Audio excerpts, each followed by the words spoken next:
Chapter 230. AF3. The name was too vague. Be it intermediate education or advanced education, there were too many schools with AF3. The only difference was the affiliation. Therefore, when Bell said that he was from AF3, everyone was trying to guess which AF3 he was from. After all, no one would think of the top AF3 in the first place. The third advanced education school affiliated to the RAS was either a top noble or a genius. Geniuses were everywhere there, and any one of them was enough to make other advanced education schools fight over it. Many schools would fight for the second place in the empire, but no one dared to mess with the first place. It was the acknowledged boss. As for the advanced education schools affiliated to the RAS and AF2, they didn't participate in the ranking. They weren't even on the same level. In other words, they weren't considered traditional advanced education schools anymore. The rain in Barenbader came and went as quickly as it came. A rainbow floated above the man-made lake not far away. However, no one was in the mood to look at the rainbow. The school guards had surrounded the area, and the school doctors were busy treating the injured. The conflict had caused a lot of damage, and some of the students might be in danger if they weren't rescued in time. The school doctors glanced at the broken blades on the ground and the broken metal utensils. They turned around and focused on treating the injured. It was better not to get involved. The deputy head of teaching was not stupid. He did not say anything when he heard the words AF3. After all, there were two advanced education schools with the words AF3 in the star sector. They were not bad. He even planned to send a batch of graduates there. He had to get to the bottom of the kid's background first. If the kid was close to the leaders of the two schools, he'd have to think twice. However, the vice dean of students couldn't afford to be weak in front of so many students. The vice director of teaching put his hands behind his back and straightened his back. Gathering his strength, he pointed at Bell with his chin and said in what he thought was a dignified tone, "Which AF3 are you? What's going on?" Before the deputy head of teaching could finish his words, he was interrupted by a loud shout. In fact, the voice of the person who interrupted the deputy head of teaching was not too loud, but it was imposing. It was different from the deputy head of teaching, who was weak on the inside but weak on the inside. Hearing this voice, people would feel a sense of awe. The deputy director of teaching's imposing manner, which he had worked so hard to build up, suddenly dissipated. When he heard the voice, he swallowed his words and his expression changed. He squeezed out a smile on his chubby face and looked in the direction of the voice. The crowd parted on their own, and a flying car landed not far away from them. A man wearing an imperial military uniform, and judging from the epaulets on his shoulder, he was a major. He was slightly older than Sillin and Bell, but he could still be considered young. There were a couple of people behind the major. Sillin didn't recognize them, but the other students did. From the students' whispers, Sillin learned that the people behind the major were the headmaster and the vice-headmasters of Barenbader Academy. The fact that the principal of an intermediate school was standing obediently behind the major showed that he wasn't a simple man. Some of the people who had been fighting with each other earlier lowered their heads when they saw the major, but that only served to expose themselves. After a few bangs, a few people who weren't Barenbader's men were kicked out from the crowd and returned to their original adult forms. Just like Sillin, the students didn't see the major's movements clearly. They only heard a few thuds before they were kicked out of the crowd and sprawled on the ground. The young major sneered. He didn't say a word, but his laughter was enough to make the people on the ground tremble in fear. The vice dean, who thought he had a lot of energy before, was now silent. He didn't even dare to make a sound. He glanced at the principal and hurried over to him as if the principal was his savior. The major was aware of the vice dean's actions, but he didn't bother to pay attention. He swept his gaze across the crowd and paused for a moment when he saw Celine. Then, he swept his gaze across the others. Bell was on the other side, his umbrella closed. The crowd was blocking his view, so the major didn't notice Bell at first glance. His gaze wasn't sharp, but it was extremely oppressive. It was as if a giant hand was strangling them by the neck and pressing them to the ground. Most of the students lowered their heads to avoid eye contact with the major. Even the guards didn't dare to look him in the eye, except for Silen. After scanning the crowd, the major said, "I'll give you 3 seconds." Less than 3 seconds after the major's words left his mouth, a few people who were not students of Baron Bader High School walked out from the crowd. The ferocity of the previous fight had disappeared, and each of them stood in front of their companions who had been kicked to the ground like little wives. They didn't dare provoke this man. Even their boss had to be respectful in front of him, let alone small fries like them. Scram! I'll deal with you guys later. The group sighed in relief when they heard the major's words. They dragged their fallen comrade to the side, but they didn't dare to go too far. If they did, they'd die. However, as they walked, they glanced at the comrade that Silen was sitting on. The comrade wasn't pretending to be unconscious anymore, and he was blinking at them for help. The students who were about to scram noticed the comrade's pleading eyes and looked at the major, who was standing there like a gun. They didn't even have the courage to open their mouths. As soon as the major tilted his head in their direction, the few of them no longer paid any attention to their miserable comrade, and scampered off to one side. The major looked at Silen again, then walked straight towards Silen. "Major Tosin." The headmaster was about to say something, but Tosin shot him a look and forced him to swallow his words. He stood there awkwardly and turned to look at the vice director of teaching who was running towards him. He finally found a punching bag, but he didn't dare to speak loudly. Bell didn't go over. Although he hadn't seen Tosin in person, he knew who he was when the headmaster said the name. Before coming to the 23rd star region, Bell had done some research on the people in this star region. Among them was Tosin.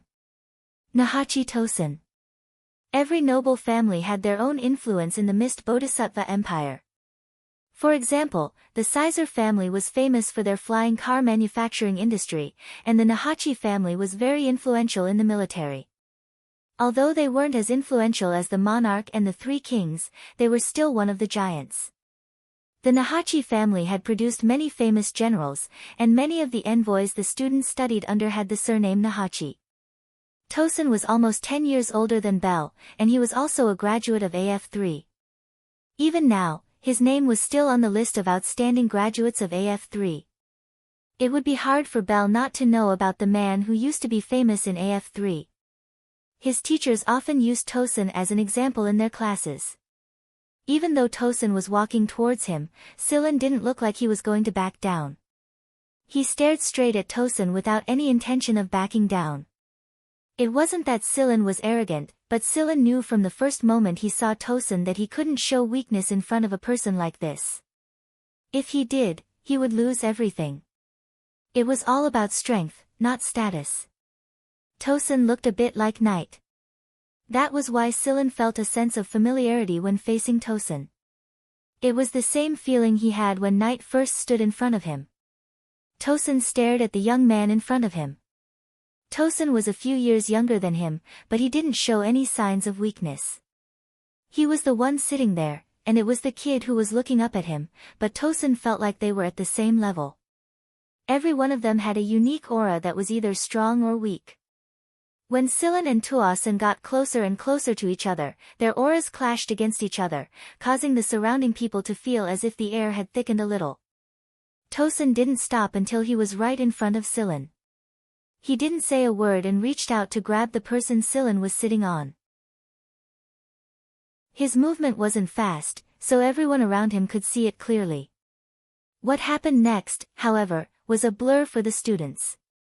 Silen grabbed Tosin's wrist, flipped over, and launched an elbow strike at Tosin's throat.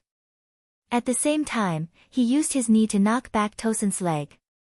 However, Silen's elbow strike didn't succeed either. It was blocked by Tosin's palm. It was obviously just a palm, but it was like a steel shield that stopped the attack. Not only did it stop, but it also pushed back. Both of them had fast reactions, and each attack was faster than the last. At first, the students could still see a little shadow, but as time went by, it became blurry. They could only hear the sounds of bangs, but they didn't know what happened to the two. The time the two exchanged blows was very short, no more than 2 seconds. In those 2 seconds, the two had exchanged dozens of blows. Moreover, both of them only needed one hit to make the other lose the ability to fight. When the students could see clearly again, Sillin and Tosin were still standing there. However, their positions had changed. Tosin was standing next to the person Sillin had knocked down, while Sillin was standing where Tosin had been. The students could only see the result of the exchange from the clothes of the two, but unfortunately, they couldn't see anything. Both of them looked the same as before. However, now many people were somewhat afraid of Sillin, especially those who had rolled to the side. Now, they were quite glad that they didn't attack Sillin, or else they would have been crippled. They didn't know how many times they had been crippled by Tosin or Tosin's subordinates. Otherwise, they wouldn't be like mice that had seen a cat when they saw this person. Tosin moved his palm. It was a little hot and numb. He didn't expect this kid to be so strong. At the same time, Tosin was also shocked by Sillin's strength. Others might not know, but Tosin himself was very clear. Others might be surprised that Sillin was able to fight with Tosin without being at a disadvantage, but Tosin knew that he had already lost. He didn't need to touch his gun to know that the gun in the holster had fallen apart. The only thing that had caused the gun to fall apart was Sillin's fist that had brushed past his clothes. That was the only opportunity that could have allowed the kid to do such a thing. Tosin didn't expect that the kid wouldn't be able to return empty-handed. The corner of Tosin's lips curled up. He wasn't the slightest bit annoyed at his loss. He kicked the person on the ground with his heel, resetting the dislocated bone. Although it was still painful, he could at least get up and walk for a bit. Moreover, he would rather endure the pain and roll away than stay with these two. "What's your name, kid?" Tosin looked at Sillin, his eyes emotionless. Even if he admired Sillin, he didn't show it on his face. "None of your business." The words weren't spoken by Sillin. Before Sillin could open his mouth, Belle had already rushed over to answer. In this place, the prince was the only one who dared to shout at a major like this, and this major was a great noble no less. Tosin's face visibly stiffened when he saw Belle striding toward him. The corner of his eyes twitched, and twitched again. Why the hell did I run into this little ancestor? It made sense though. Even the two Blaze Eagles were here, so it wasn't strange that this little ancestor would be here. However, running into this little ancestor wasn't a good thing. Tuasen was well aware of the famous hedonistic sons and daughters of the nobility. Most of them were arrogant in public, but they had to lower their necks in front of their own fathers. Belle was an exception. He wasn't even afraid of the Fire Eagle King, and there was no one in the entire Mist Bodhisattva Empire who didn't know that he was the most reckless and unreasonable person in the empire. Tosin curled his lips. I didn't expect to see His Highness here. His Highness? The people around him were dumbfounded, especially the vice director. He wanted to die right now. What the hell did he do just now? Did he just point at the prince and lecture him? No matter which royal highness it wasn't someone he could say anything to. Moreover, the three royal families were famous for their bad tempers. This was bad, this was really bad. This time, it was really hard for him to absolve himself from the blame. Chang 3 and Chang 4's mouths fell open in shock. Is this really a prince? Is there a prince with ears like this? He was just skinning a frog in the kitchen just a moment ago. The principal and the others finally realized what was going on. A prince? Could he be the prince of the Blaze Eagle royal family? Only the Blaze Eagle royal family had come to this place. Some of the students had thought of the possibility as well, but they didn't dare say anything after what had just happened. Belle ignored everyone else's reaction and looked at Tosin like he was a thief. He nudged him and said, "Aren't the military supposed to be a bunch of busy people? Don't get involved in this. Go back to your own business, you don't have to worry about this." He then looked at the principal who was twirling his fingers. "The school will take care of this, right?" Of course, the principal promised. Even though he was a noble, his family's social status was nothing compared to the royals. To be honest, a single word from Belle could force him out of office. There's no rush. I'm just here to take a look at the campus. I heard it's a great place to relax. Why don't we find a place to talk? Even though it was a question, Tosin's expression suggested that he had already made up his mind. There are many places to talk in the school. I'll arrange them for you. The principal said hurriedly. No need. Belle cut him off, we shouldn't get involved in military matters. We're just normal students, after all. We won't be involved in military matters while we're still in higher education. The vice dean's heart skipped a beat when he heard Belle say that he was still in higher education. Fortunately, he fainted right away. Since it was His Royal Highness, which other AFC3 could it be? I can't say for sure. I was also involved in military missions while I was still in school. Tosin waved his hand carelessly. You said it yourself, not us. We're just bad students who don't want to learn. We just want to have fun, Belle said like a spoiled brat. Let me tell you, don't talk to us anymore. Billy pulled Sillin and charged out. Hey, Your Highness, let's talk. Nope. Nope. Just give up your heart. It was rare that Belle remembered to catch the loophole in Angor's words as he ran. Tosin smiled as he watched Belle drag Sillin away. Just you wait, kid. Ignoring the people around him who were still confused by their conversation, Tosin walked back to the flying car and drove it away. The principals had finally regained their authority and were now directing the guards and medical staff to deal with the situation. Those who had been forgotten by the side looked at each other. In the end, they obediently went back to find Tosin to be punished. This time, not only would they have to stay in jail, they would also have to suffer physical pain. Sigh. Tosin returned to the place the school had arranged for him. He took out his gun holster and poured out the parts inside. With a flick of his fingers, he quickly assembled the parts into a perfect gun. Tosin looked at the gun and put it back into the holster. He tapped his finger on the table, deep in thought. The two lieutenants behind Tosin exchanged a look when they saw the smile on their superior's face. Their superior was probably up to something again. Belle dragged Sillin back to Changfor's dormitory. The first thing he said was, Sillin, don't be tricked by that guy. Don't go to the military. Don't join the military. Damn it, he's trying to poach the Fire Eagle royalty. No way. Not even a window. Sillin thought to himself, since when did I become a member of the Fire Eagle royalty? Although it was a hierarchical social system, the various major powers still valued some outstanding talents.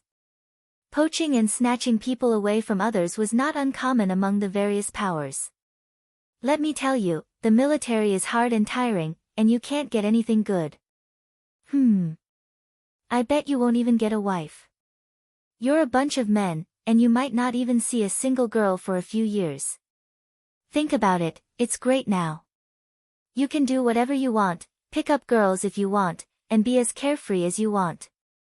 Why would you go to the military and ask for trouble? Belle rattled off a long list of the disadvantages of the military, but Sillin just nodded. The prince must have suffered a lot in the past, or he wouldn't be able to speak so profoundly and with so many vivid expressions on his face. Beside him, Kurt held a few roasted frogs in his hands, unable to get a word in. Chapter 231. Sillin felt like Belle was possessed. Why did he say that? Maybe it was because he'd brought up too many of Belle's tragic past experiences. Belle was in the middle of recounting the 7th time his father had beaten him to a pulp and thrown him, along with Uligano of the Blizzard Wendiska royal family, into the royal army to train with the guards when his communicator rang. Belle furrowed his brows when he saw the unknown code on the communicator. He accepted the call. Your Highness Scoble. Tosin's face appeared on the screen. Beep. Belle immediately cut off the call and blocked the number the moment he saw Tosin's face. Where were we? Belle asked Sillin. Sillin made a 7 sign with his fingers. Oh, right. The 7th time I was caught. Bell was about to continue when his communicator rang again. He looked at the code and saw that it was from Muzo. What is it? Bell asked impatiently. Muzo's smile was a little stiff. Your Highness, Tuasen just said, beep. Bell cut off the call and took off the communicator on his wrist. He looked around the room before throwing the communicator into the oven with a thud. Sillin. Was it necessary? On the other side, Muzo stared at the disconnected communicator with a wry smile. He turned to the other side of the room and saw Tuasen's image on the screen. You saw how stubborn His Highness is.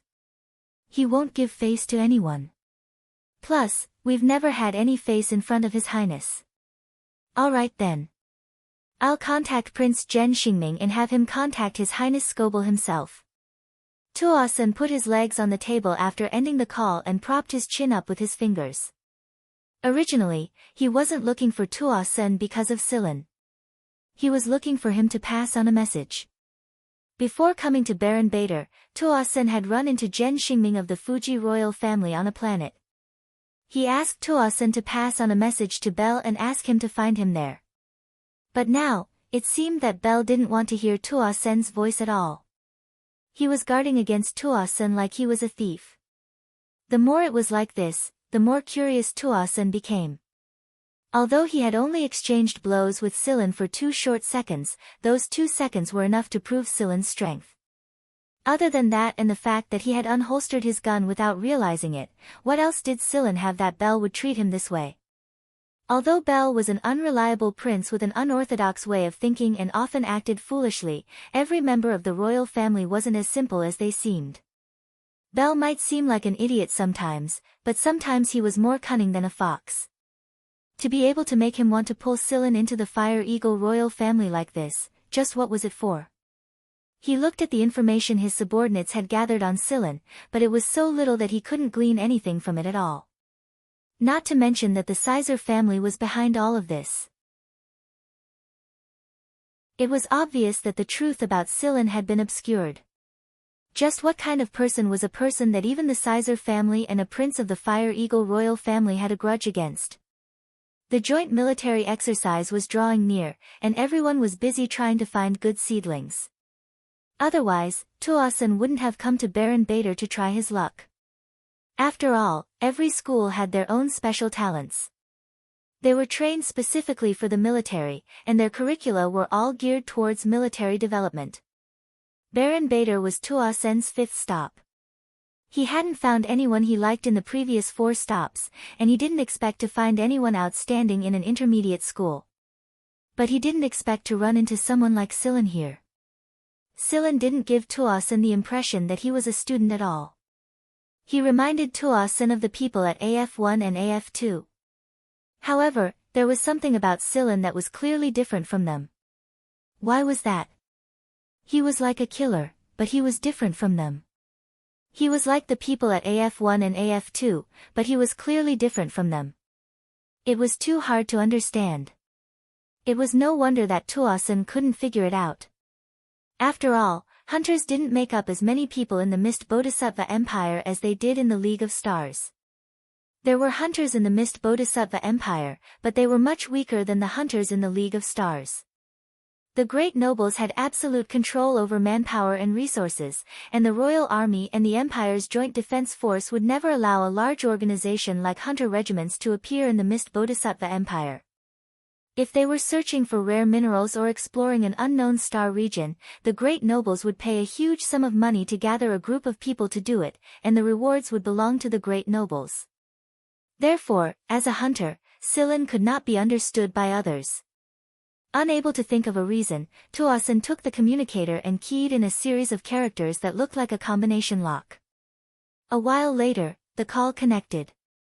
A beautiful blonde woman with a hot body appeared on the screen. Yo, little Tuasen, how did you find the time to contact me? You haven't contacted us since you were demoted. We miss you so much. If it was anyone else who heard this hot girl's words, their imagination would definitely run wild. But Tuasen shivered and hurriedly said with a smile, Teacher Griffin, please don't miss me. I can't withstand your torment. Although Tuasen used to study at AF3, he had gone to AF1 and AF2 for training. Those training were very helpful for Tuasen when he carried out military missions. Among the people who trained Tuasen was this blonde beauty, Griffin. Although Griffin had a hot body and looked to be in her 20s, this AF2 teacher was actually about the same age as Tuasen's grandmother. She was also very skilled, and she even had the military rank of colonel on her back. Tuasen couldn't help but shiver when he thought of the terrible situation during training. Teacher Griffin, I have something to ask you today.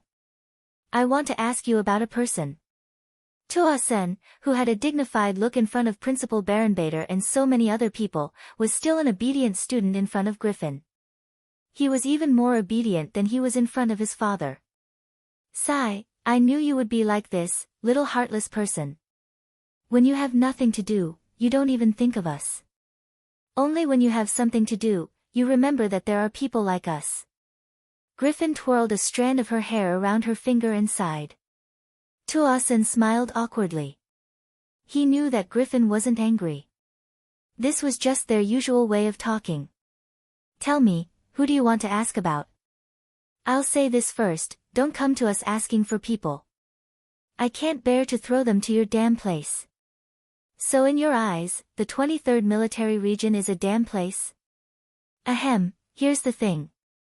I want to ask, is there a person named Silen in AF1 or AF2? Oh, I have his image here. Tuasen played Silen's image for Griffin to see. The image was the moment when Tuasen first took Silen away. Silen sat on the person who was lying on the ground and raised his head to look directly at Tuasenator. After looking directly at Tuasen, Silen's eyes looked at the flying car behind Tuasenator. It was the car that Tuasen drove over, a military flying car. There was a surveillance camera on it, and Silen was looking in the direction of this surveillance camera. And the surveillance camera only captured this part of the video. Griffin couldn't see the look in Silen's eyes when he looked at Tuasen, but the moment Silen looked at the monitor, that look. Griffin narrowed her eyes. Her fingers that were playing with her hair had already let go of it, and she gently rubbed a canine tooth along her red lips. When Tuasen saw Griffin like this, the hairs on his back all stood up. As someone who had been through this, he knew too well what this habit of Griffin's meant. In this case, their military region wouldn't be able to get people over. Ahem, this. Ms. Griffin, since you're busy, I won't bother you anymore, A soft and slightly raised tone of voice made Tuasen not dare to hang up the communicator. He obediently waited for Griffin to continue. Little Tuasen, tell me, what's this kid's name again? Griffin asked. Silen, Tuasen answered obediently. In his heart, Tuasen had already cursed himself 1,000 times. How could he be infected by that idiot Belle? He couldn't think straight and actually went to Ms. Griffin. It's over, it's over. He went for wool and came home shorn. So his name is Silen. Little Tuasen, when do you have the chance to get Silen over to me? Griffin said with a bright smile. Tuasen wanted to cry. Get him over. How am I supposed to do it? This. Ms. Griffin, it seems a bit difficult. Tuasen's voice became smaller and smaller. Tell me about it. Ugh, he's not only backed by the Sizer family, but also the Fire Eagle Royals. I also want to get Silen over to our 23rd MR, but that Scoble guy is guarding against me like a thief. I can't find a chance. Hearing Tuasen's words, Griffin snorted and laughed. Little Tuasen, you're really living more and more backward after being sent to the 23rd MR. Never mind. I'm in a good mood today, so I won't argue with you. Don't worry about Silen, I won't let any military region drag Silen into it. These words sounded a bit arrogant. How could a mere school teacher and a colonel have the confidence to say something like this? There were so many military regions in the empire. How many generals were there? How could a colonel like you have the right to speak? However, this was exactly what Griffin was capable of. Tuasen was very clear about this. Moreover, many generals were under Griffin's command. Yes, ma, am. Good boy. Tuosin let out a long sigh of relief after Griffin finally disconnected from the communicator. Although it had been a few years since he left the academy, he still couldn't help but shudder at the sight of this teacher. It's like I did something bad. Tuosin rubbed his chin. Forget it, I won't inform Belle and Sillin. Belle won't let me finish my sentence anyway. I'll let them worry about it when the time comes. Now it seems that even if the 23rd MR couldn't get him, the other military regions wouldn't be able to either. After ending the call with Tuosin, Griffin turned on a holographic display and flipped through the records inside. She found a video record and compared it to the one Tuosin showed her with Sillin's image. The look in their eyes was too similar. But of course, he knew his own student very well. He knew what kind of experience, personality, and habits he had. But what kind of person was Celine? It seemed that there were still a lot of treasures hidden away from them. Right now, Sillin was eating roasted frogs with Belle, Chang 3, and Chang 4. He had no idea that he was being targeted by a lot of people. After taking care of Chang 3 and Chang 4's business, Sillin was about to return to Old Man Chang's place. However, Belle picked up a call and dragged Sillin to another planet in Sector 23. Before he departed, Sillin contacted Old Man Chang to learn about the shop and Chang Xiao's recovery. However, he didn't use his own communicator. Instead, he used the public communicator of the Vice Director of Education's office. In Belle's words, they didn't have to pay for the communication fee. Compared to Sillin's own crappy communicator, the images were much clearer. It would be a waste not to make use of a ready-made resource. The Mist Bodhisattva Empire was a good choice. All of its subsectors were connected to the same communication network, so communication was much easier. Sillin and Belle hadn't even stayed in Barenbader for a day, but the commotion they caused was enough to be recorded as one of the 10 most influential events in Barenbader's history. Because on this day, some people in Barenbader saw the Prince of the Fire Eagle royal family, who was studying in the 3rd Advanced Education School affiliated to the Royal Academy of Sciences that everyone dreamed of. They saw Major Tosin, who was born a great noble, fighting a young man to a standstill. Although the two fought for a short time, and no one could see their movements clearly, they saw the principal and other leaders of the school trembling in fear before them. Regardless, Chang 3 and Chang 4 were no longer looked down upon by the nobles. In the eyes of others, they had the support of the Prince of the Fire Eagle royal family. The school leaders also saw them as seedlings with a bright future. Kurt, the one who helped them roast the frogs, often bragged about how he once sat at the same table as the prince and ate roasted frogs together. As for Celine, he seemed to have become a burden, a foil that was placed beneath the Prince of the Fire Eagle royal family and Major Tosin. Only a small number of people paid more attention to Sillin, and this small number of people would go on to achieve great things in the future, including Lu Jia and Tai Tuesday. Sillin and Belle sat on Belle's 4-passenger spaceplane and flew toward Zhen Xingming's planet. Muzo and Ikiki stayed behind to smooth out the waves caused by their departure. Inside the spaceplane, Sillin rubbed the area where the leaf pattern ring was. Sillin had put on a pair of gloves not long after he arrived at the Mist Bodhisattva Empire. This was one of the reasons why Belle hadn't discovered the secret on Sillin's finger until now. Genya once said that the ring would resonate with him when he was sent home. But when would it resonate? Would it resonate with a direct descendant of the Zhen family? Would Zhen Xingming, the son of the current King Fuji, cause the ring to resonate with him? Sillin was looking forward to it.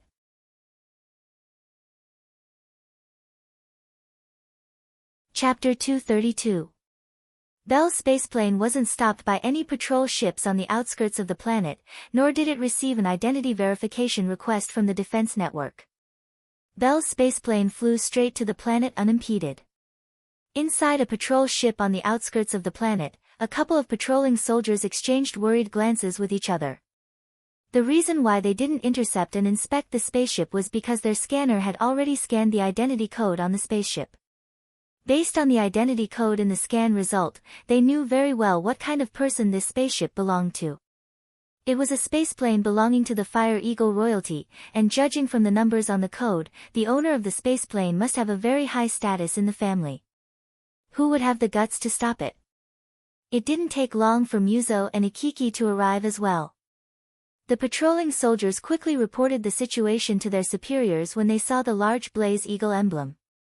Muzo and Ikiki were in charge of dealing with the planetary government. Bell never did anything about it. He took out his new communicator and started contacting people. "Hey, where are you? I'm already here. Come out and welcome me." Bell was answered with a beep. Fuck. That bastard must be hitting on a girl again. Bell wasn't really angry. He brought up the control screen on his communicator and began searching for the coordinates of Zhen Xingming's signal. Then, the spaceplane automatically moved to the nearest large parking lot. Zhen Xingming was currently in the city. After parking the spaceplane, Bell and Sillin walked to their destination together. It was nighttime right now, and it hadn't been long since the start of the night. The rich nightlife in the city made it just as lively at night as it was during the day. The colorful screens in the city center shone brightly and proclaimed the city's vitality. Sillin looked up and saw a shining skyscraper not far away. It was like a road sign that guided people to this area. The skyscraper wasn't the tallest building in the city. There were a lot of buildings taller than it, but it was the tallest in this area. In other words, this area was not an area filled with tall buildings. In this prosperous area, what was important was its uniqueness, not its height.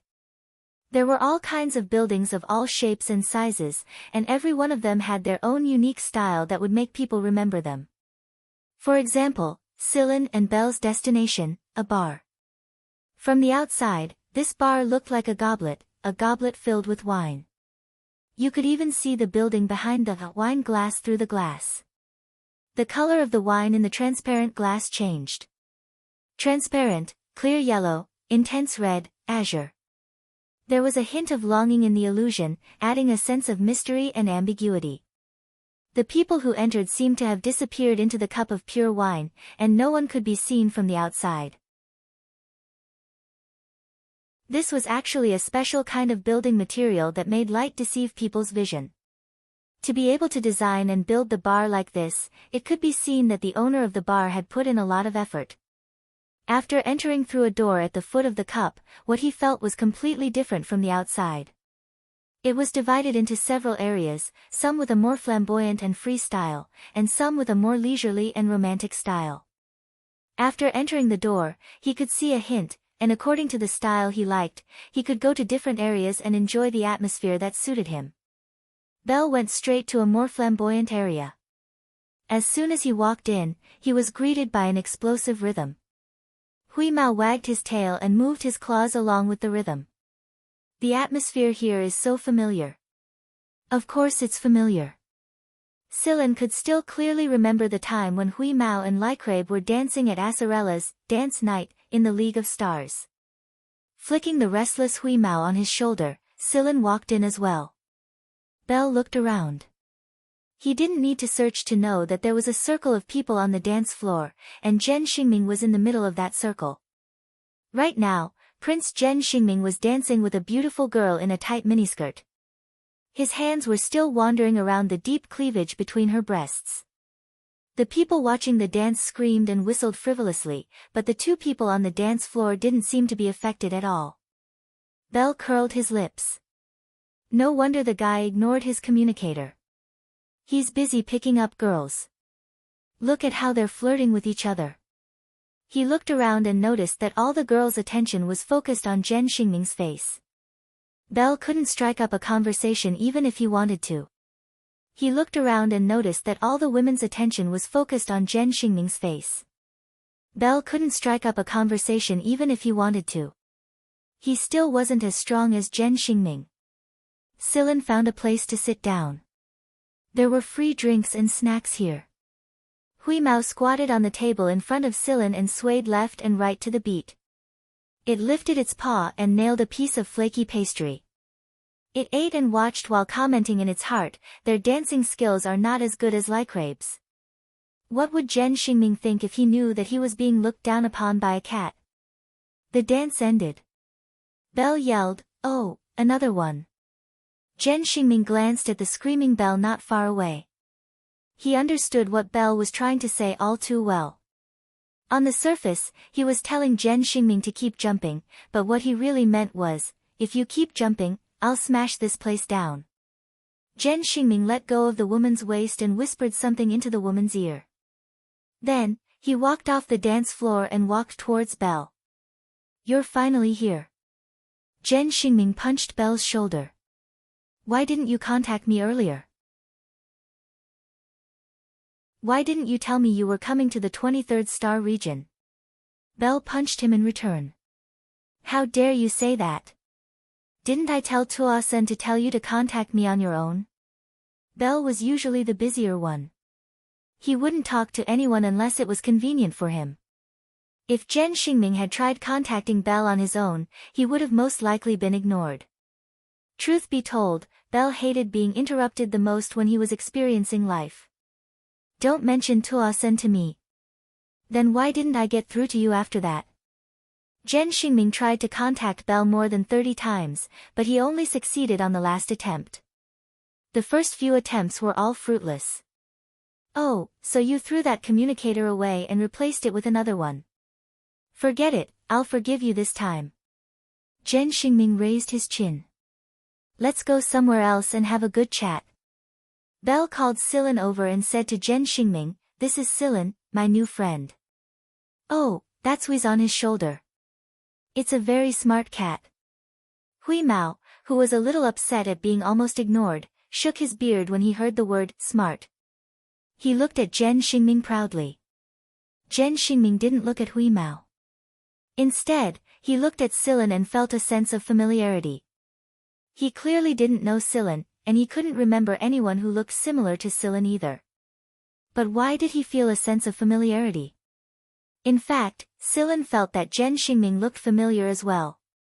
Zhen Xingming actually looked a lot like Zhenya. In Silen's memories, Zhenya only looked like an old man, but if Zhenya was younger, he would look 60 to 70% similar to Zhen Xingming through complex analysis. However, Zhenya also said that he had no children. This meant that Zhen Xingming's elders had a close relationship with Zhenya. However, what puzzled Silen was that the ring didn't react at all in front of Zhen Xingming, the real prince of the Zhen family. Zhenya could only be sent back to the Zhen family when the ring resonated with him. If the ring didn't react in front of Zhen Xingming, then when and under what circumstances would it react? Belle noticed that both of them were looking at him strangely, so he asked, "Do you two know each other?" Why didn't they look like they were looking at strangers?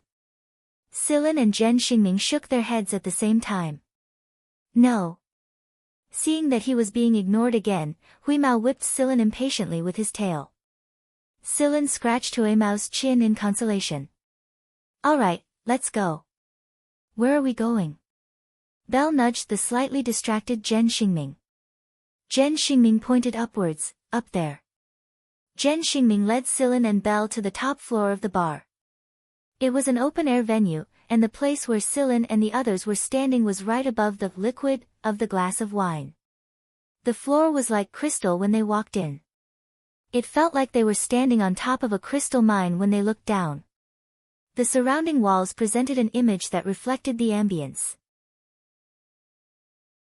Because it was open air, the air circulation was good, and there weren't many people around. Therefore, it wasn't as stuffy as inside the bar.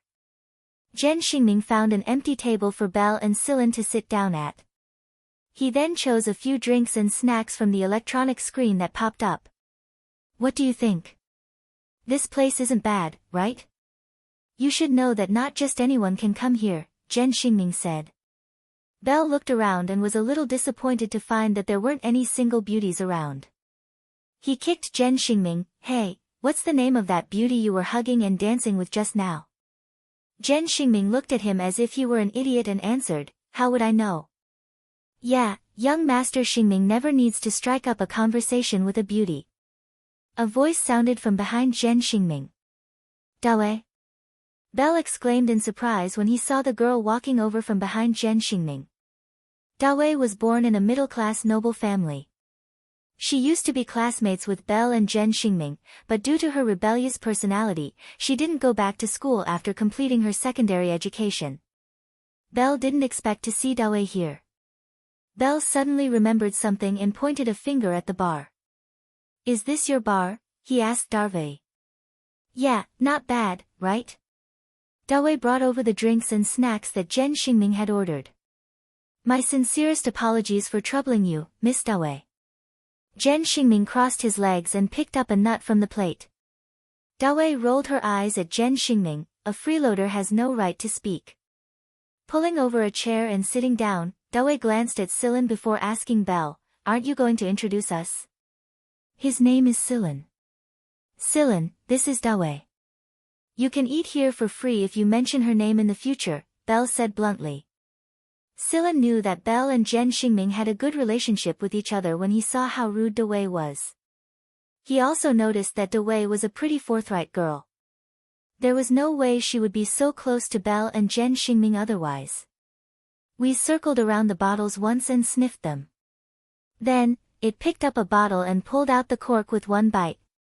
Then, it bent its front paw and grabbed the glass in front of Silan. Then, it bit the neck of the glass and poured the alcohol into the blanket."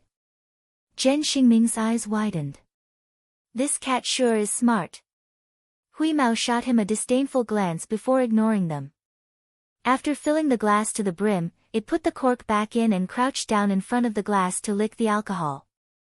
It didn't take long for it to finish. It licked its lips, repeated its actions, filled the glass to the brim, and drank again. The four people at the table watched as the cat drank all 4 bottles of alcohol Dawei brought over as if no one else was around. Zhen Xingming looked at Hui Mao's stomach and then at the 4 empty bottles. Where did this cat drink all its alcohol? Silan made an "I don't know" expression. He knew that the cat's stomach was like a bottomless pit.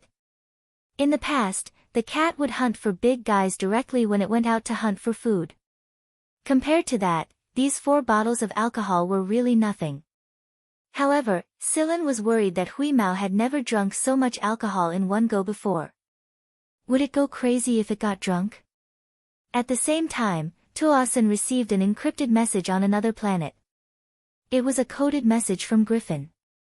After deciphering the message, Tuasen hurriedly contacted some people in the military and the relevant personnel on the planet Silan and the others were on. Right now, Silan was very troubled. Why didn't he notice that the cat was addicted to alcohol before? It was also a picky eater, and the only things it liked were the expensive ones. More and more empty bottles appeared on their table, and they were all brought over by Dawei of her own accord. Every time Hui Mao finished a drink, it would stare at Dawei with its round, watery eyes. Dawei's usually resolute heart immediately softened, and she would bring over more bottles. Zhen Xingming looked at Silan and said, 10 bottles now. It should be noted that the alcohol content of these 10 bottles wasn't low. Forget about whether or not Zhen Xingming himself could fit all 10 bottles, even if he could fit all 10 of them, he would have collapsed on the floor by now.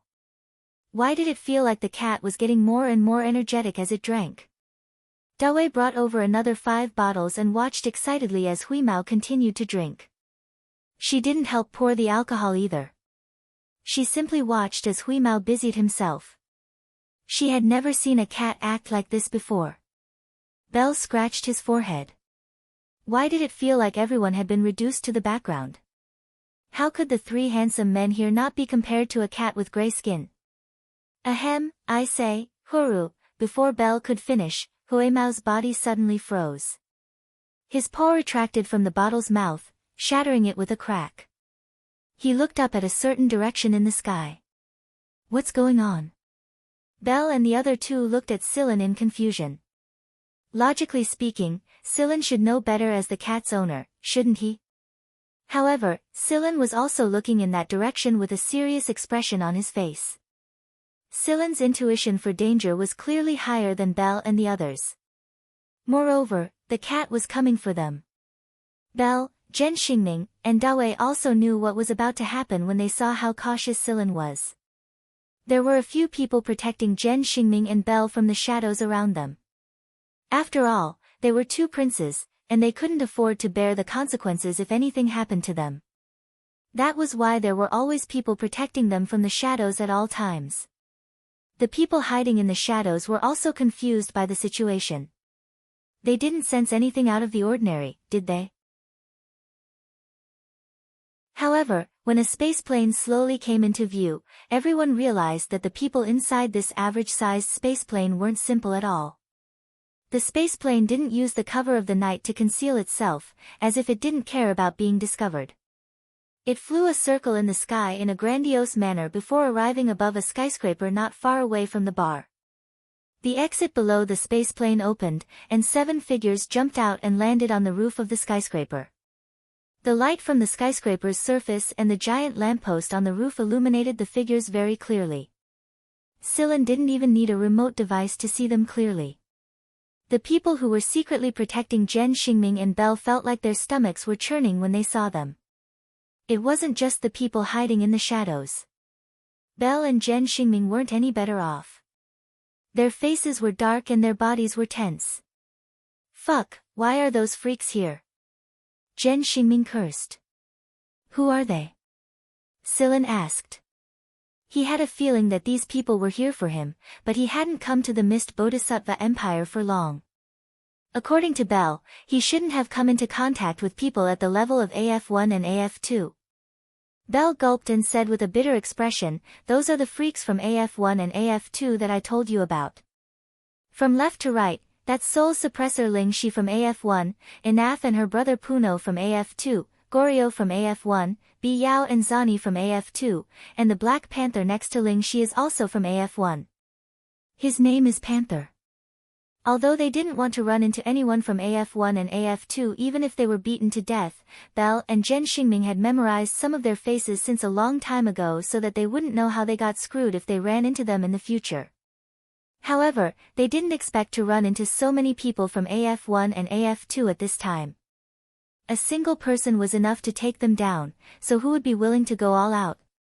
If even Soul Suppressor Shi was sent out, then this was no small matter. Dewey had already contacted people to evacuate the bar. If a fight really broke out here, then the legendary AF1 and AF2 people might not even be able to keep this bar alive. At the top of the skyscraper, Ling Shi frowned when she saw the people on the top of the bar. Before coming here, she didn't understand why Griffin had sent out 7 people at once, but now she seemed to understand a little. Griffin once told her that she would understand when she saw Sillin. The black leopard next to Ling Shi wagged its tail and said, "Why do I feel like that kid's eyes look a little like White Knight's?" "Hearing you say that, I think so too," Bi Yao said. "No wonder he looked familiar." "So that's why." Goryo was sitting on the edge of a building with his feet dangling in the air. He didn't seem to mind that he was sitting on the edge of a 100-story building at all. White Knight was a legendary figure in AF1, and Griffin once said that he had a pair of incredibly sharp eyes. When those eyes looked at you, they would give you the illusion that you were the prey. Hunter and prey. Even if the hunter was in the open and the prey was in the dark, when those eyes looked at you, all prey had nowhere to hide. Is this why Teacher Griffin values that kid so much? Elenaf rubbed her fists. Won't we know if we try? Ling Shi took a step forward and stood on the edge of the roof. Half of her foot was exposed, as if she would fall off if she leaned forward a little more. However, the others didn't seem worried at all. Ling Shi clasped her hands together and interlaced her fingers, then placed them by her mouth. As her fingers moved, a piece of music came from there. "Don't listen to that sound." Belle yelled at Sillin. He hurriedly covered his ears as well. Even though they were so far away, the sound was still clear when it reached them. The music whistled through the air like an explosion of life. It was a violent impact that disappeared in an instant, followed by a strong gust of wind that seemed to blow away one's soul. Everything happened in the blink of an eye, so hurried that no one was prepared for it. However, his mind was strained and oppressed in the high density of stagnation. All of a sudden, endless thoughts overlapped and overlapped. The soul that was restrained at the fingertips humbly begged for release. Then, an unstoppable force whistled through the air, then suddenly disappeared without a trace when no one was prepared for it. The sudden calmness and relief made people feel an indescribable sense of confusion, as if their lives were being drained hopelessly.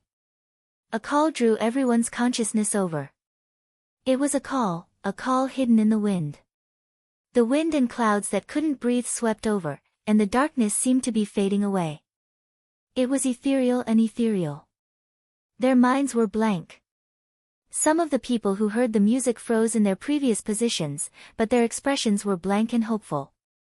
They were already immersed in their own consciousness.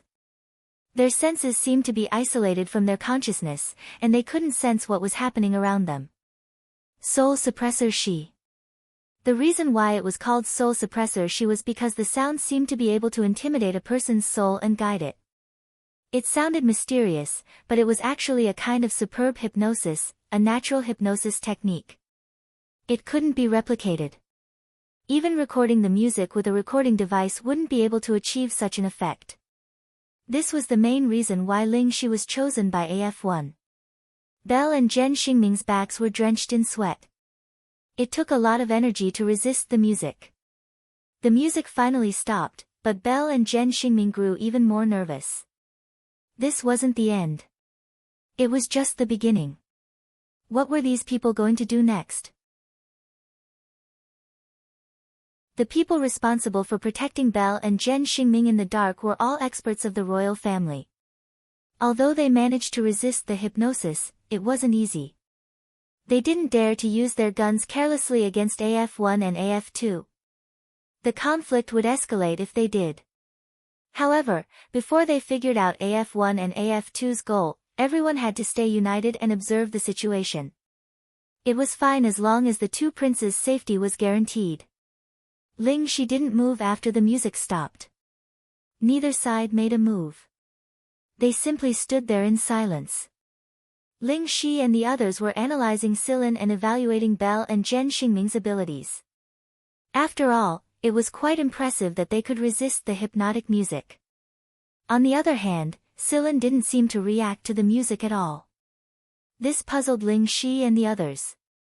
Zhenya had taught Silin hypnosis since he was young, and Silin had absorbed a lot of other techniques as well. His resistance to hypnosis had grown even stronger after the incident at Sector S's prison. Therefore, it wasn't easy to hypnotize Silin.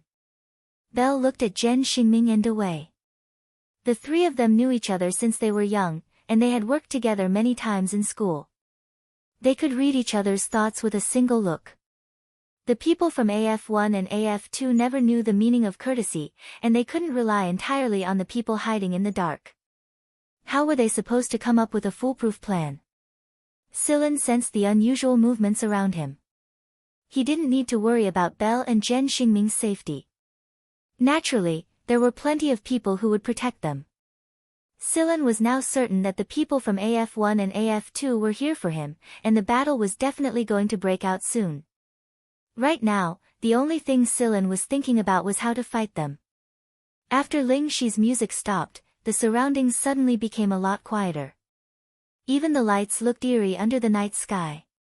Hui Mao had been staring at the Black Panther on the rooftop all this time. The panther's eyes were very hostile, and it was looking at him arrogantly with thick mockery and disdain. Disdain? What right did he have to disdain it? Meow meow, why the hell are you showing off, you black thing? The gray cat let out a roar, and the tense atmosphere collapsed just like that. The roar was so loud that the people and the panther on the rooftop could hear it clearly. The Black Panther's ears twitched a little before he looked at the others, especially Puno. He wasn't sure who the black thing, the ugly cat, was referring to. Puno thought, "You're the darkest panther here, and you're looking at me?" Silin put a hand to his forehead. The cat was probably going crazy from the alcohol. Normally, it wouldn't have yelled in such an unfamiliar environment in front of so many strangers without any scruples. It even had profanities in it. Hui Mao leaped from the table to the wall and stood still. He raised his tail and pointed a paw at the Black Panther. "I've been annoyed by you for a long time. Come down and fight me." Silin, Belle, and the others were speechless. The panther's beard trembled, and Goryo burst out laughing. "Panther, it's been a long time since I've seen one of my kind look down on you. Please don't insult the word, my kind. It's just a cat, not a panther.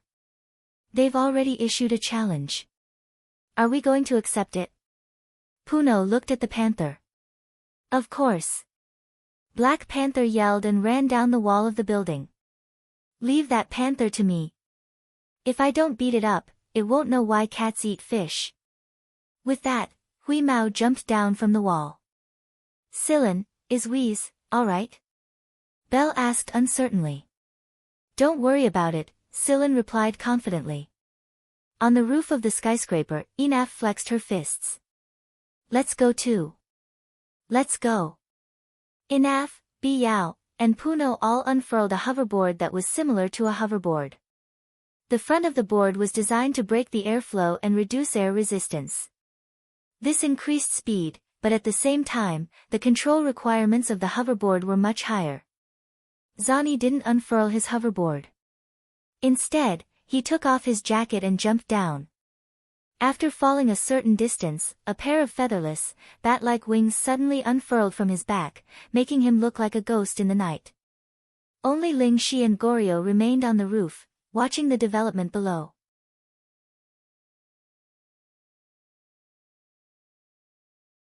Chapter 233. In this part of the city, many people had been hypnotized. The people walking on the streets, the people sitting in the restaurants, the mobile stalls floating in the sky, all of them were gone. In addition to the hypnotic effect of Sentinel Spirit Shi, the planetary government also took action, sending some people who were still drifting away from their consciousness away from this area. Soon, there were no other people in the streets around the bar, only flashing lights. However, the planetary government had evacuated some innocent people, but they did not make a move against the main characters here, or rather, they pretended to be deaf and dumb.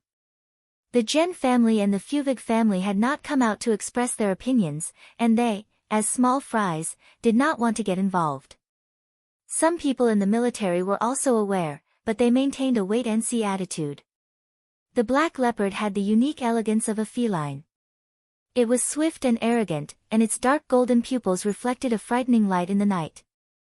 Every step it took was like a noble taking a stroll in a grand ceremony, and it was pleasing to the eyes and heart.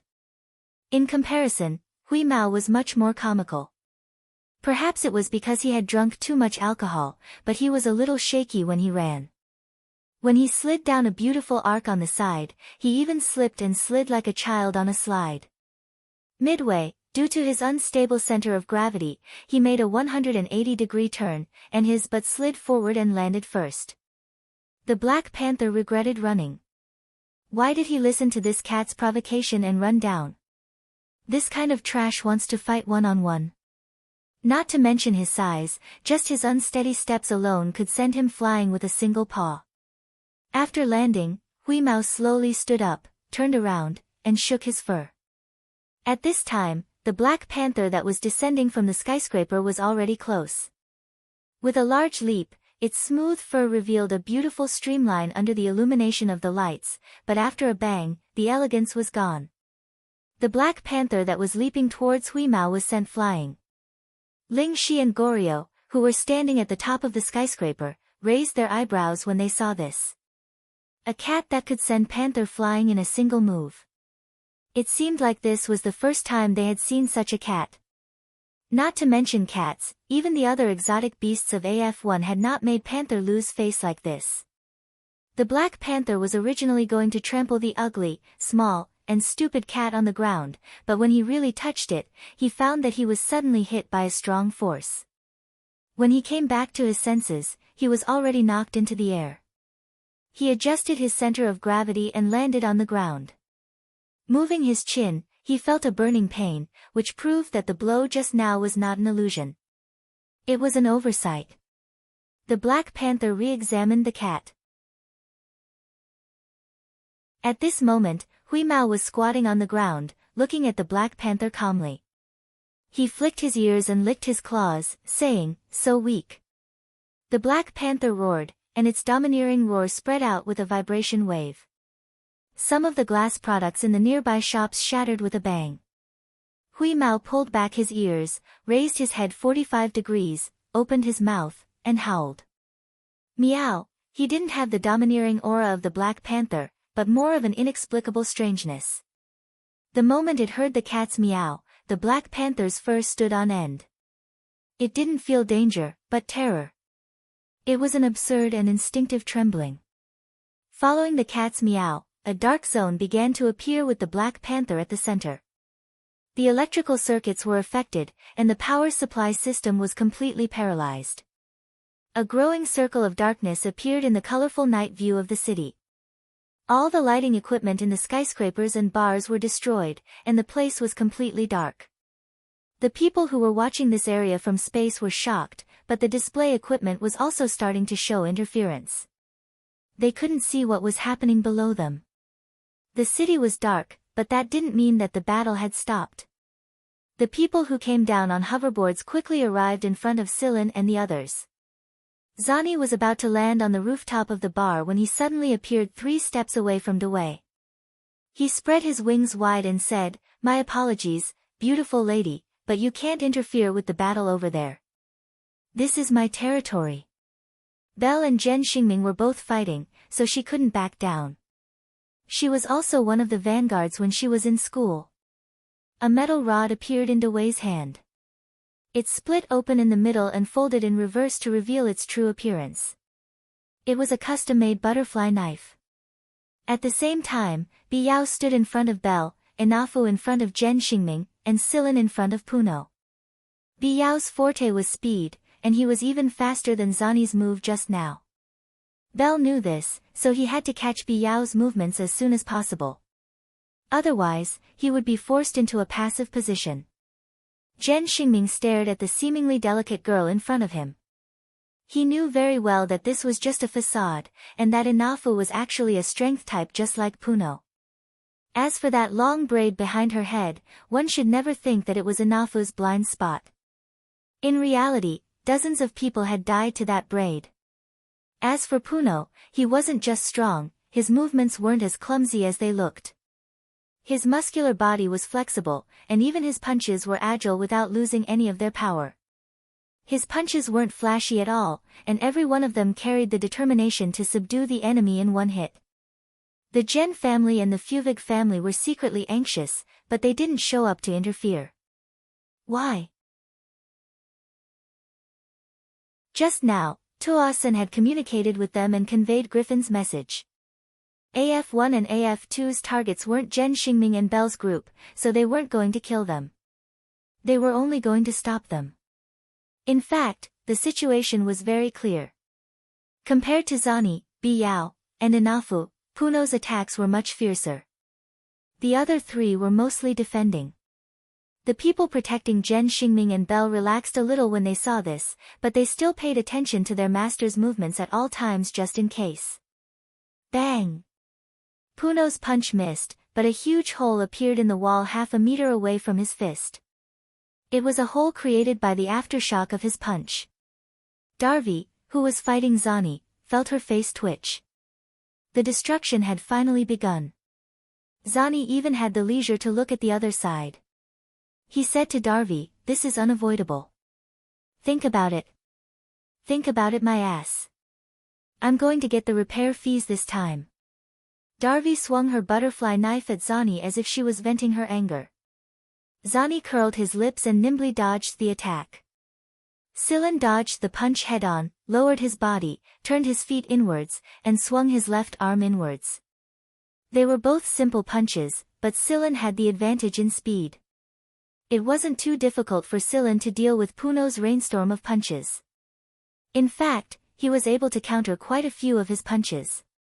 Puno wasn't feeling good after taking a few of Sillin's punches, but his attacks didn't slow down at all. It was as if he couldn't feel any pain at all.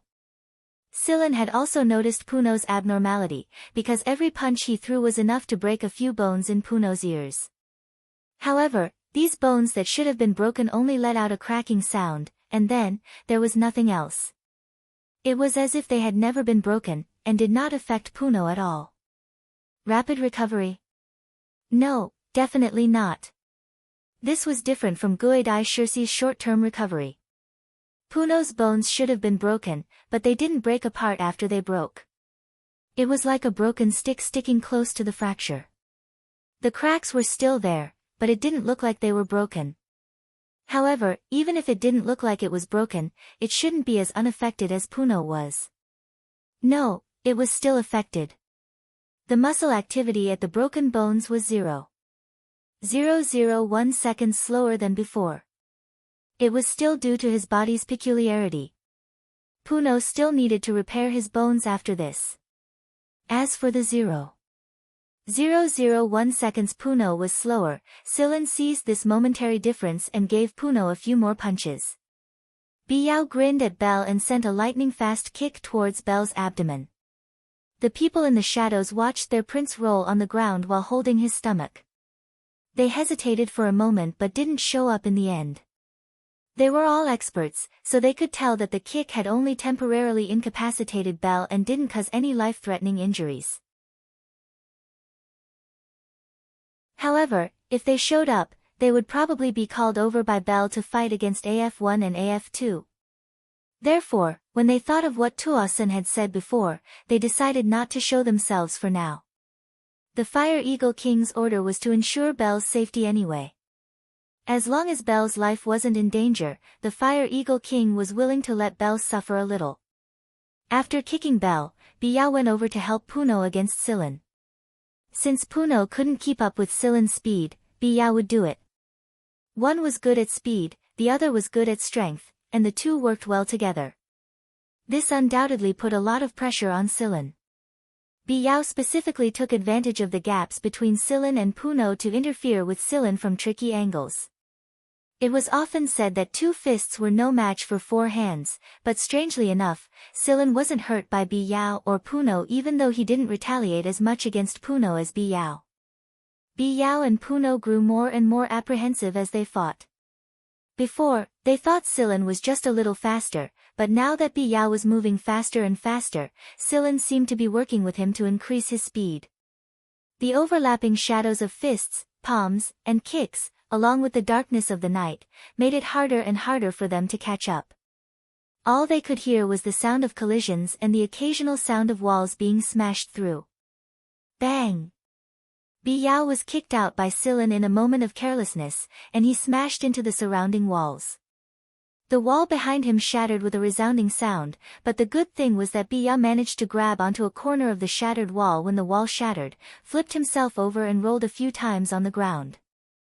Rubbing his stomach, Biao turned around to see Belle sitting on the ground with a grin on his face. Belle's eyes seemed to be saying, "Retribution has come, kid." The corner of Biao's eye twitched as he looked in the direction of the skyscraper. He didn't ask Anaf and Zani to help. After what had happened just now, Biao also understood that Silen's speed was too great. Even if Anaf and Zani went up, they would probably be the same as him in no time. So he looked at Goryo, who was standing on the roof of the skyscraper. Without the lights, the building was completely dark. On the roof, Lingxi looked at Biao, who had been kicked out of the fighting circle, and said, "You can indeed make your move." Goryo chuckled and took out a box. Inside the box were a few parts and a few strangely shaped bullets. As Goryo moved his fingers, the parts were assembled one by one, and soon, a gun was assembled in Goryo's hands. It looked very strange. According to the parts, this gun used bullets, but unlike other guns, this gun's barrel was very short, so short that it looked a little deformed. Goryo picked out a bullet from the box. There were a few holes on the bullet and some strange whorls on it. After loading it, the bullet could still be seen at the mouth of the barrel. After loading it, Goryo put on his glasses. Through the glasses, he could see what was happening below, find the target, and use the data on his eyes to calculate and deduce in his mind. He pulled the trigger. The sound of the shot was very soft. The moment the muzzle locked onto him, Silen sensed it. Taking advantage of Puno's punch, Silen quickly retreated. Pa! The bullet grazed Silen's shoulder and shot into the crystal-like floor. A spider web of cracks instantly appeared on the floor. Puno didn't restrain himself just because someone was shooting at him. Instead, he attacked even more fiercely, as if he was going to fight to the death. Puno knew Goryo too well and believed in Goryo's ability.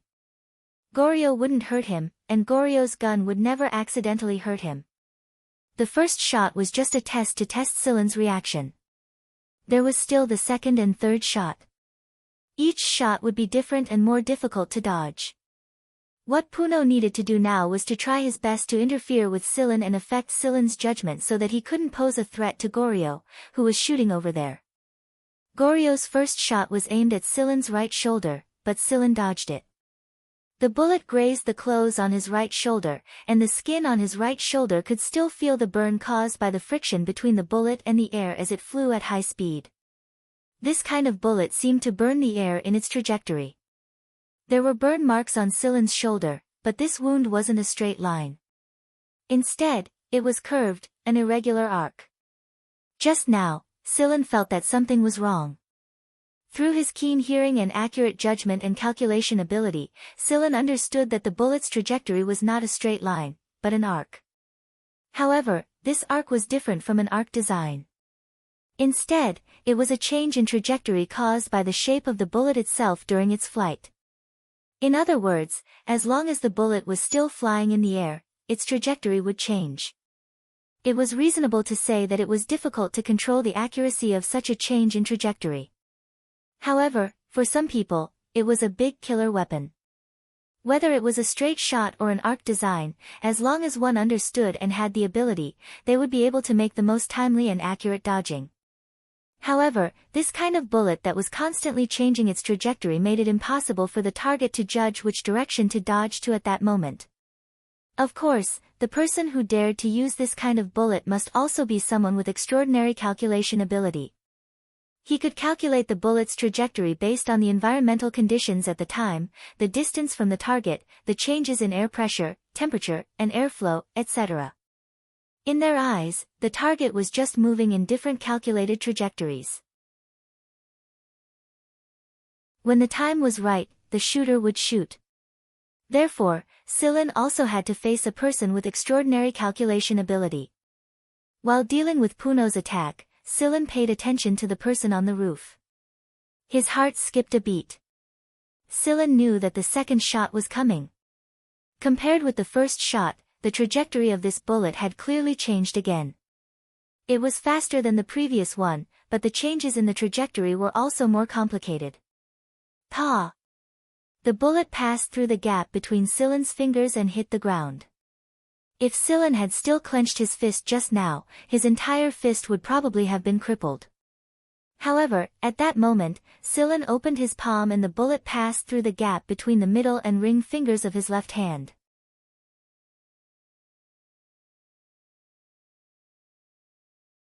Chapter 234. Ignoring the burn on his finger, Silen avoided Puno's elbow strike and punched the side of Puno's waist. He succeeded in one hit, but Silen did not take the opportunity to launch a combo.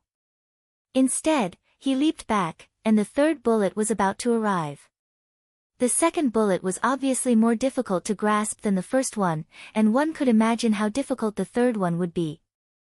Silen needed time to analyze the third bullet. Even if it was only a 10,000th of a second more, it would increase the success rate of the analysis. Ling Shi, who was standing on the roof, looked at Silen. She did not expect Goryo's second bullet to miss, and what she did not expect even more was that Silen's finger was only slightly burned. It was just an instantaneous burn from the bullet's high temperature.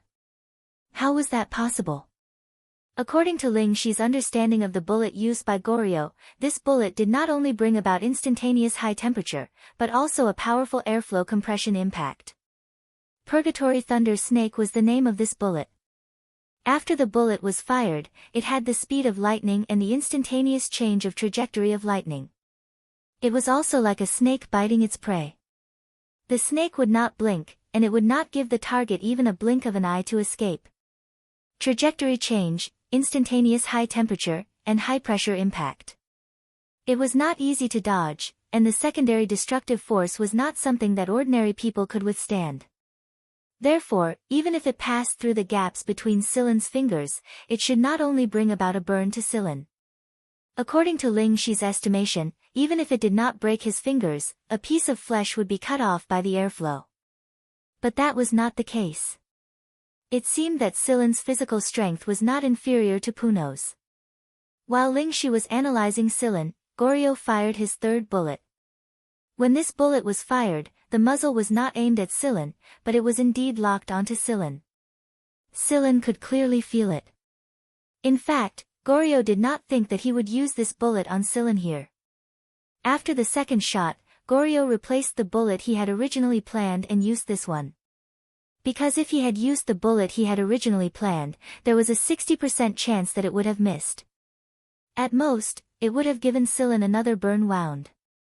Goryo was very confident in this bullet. Even Teacher Griffin and the others wouldn't be able to dodge it. Moreover, this bullet's penetrative ability was quite strong. It could penetrate an entire spaceship. The special material and the special shooting made Goryo very confident in this bullet. This was the true Purgatory Thunder Snake. The first two Purgatory Thunder Snake bullets could only be called Thunder Snakes, but this one was a Purgatory Thunder Snake bullet. If Griffin knew that Goryo had used a Purgatory Thunder Snake on Silen, he wondered if she would flip out. When the Purgatory Thunder Snakes appeared, they would either die or be heavily injured. At least Griffin didn't intend to seriously injure Silen. Time to see blood. Gal thought faintly. The bullet streaked across the distance between the two buildings at high speed, changing its trajectory and shooting at Silen. At the same time, Puno also attacked Silen again. Unavoidable, unavoidable. Golder looked down with a smile. Clang!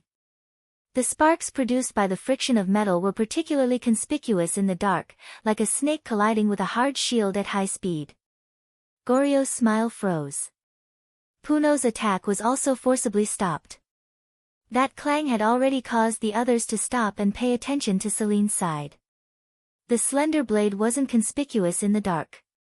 Without the illumination of the lights, the dim starlight plated the blade with a layer of cold light, bringing an indelible shock to those who saw this scene. At that moment, it was like a sharp claw had suddenly reached out from the void and blocked the Purgatory Thunder Snake bullet. The blade. It was Osculo's blade. It had been baptized by the blood of countless people and had accompanied a star-level hunter on countless battlefields. It was this blade that seemed to make the surrounding temperatures suddenly drop to a freezing point. Bell was originally prepared to swear and accuse these people of using guns, but he held back all of his words.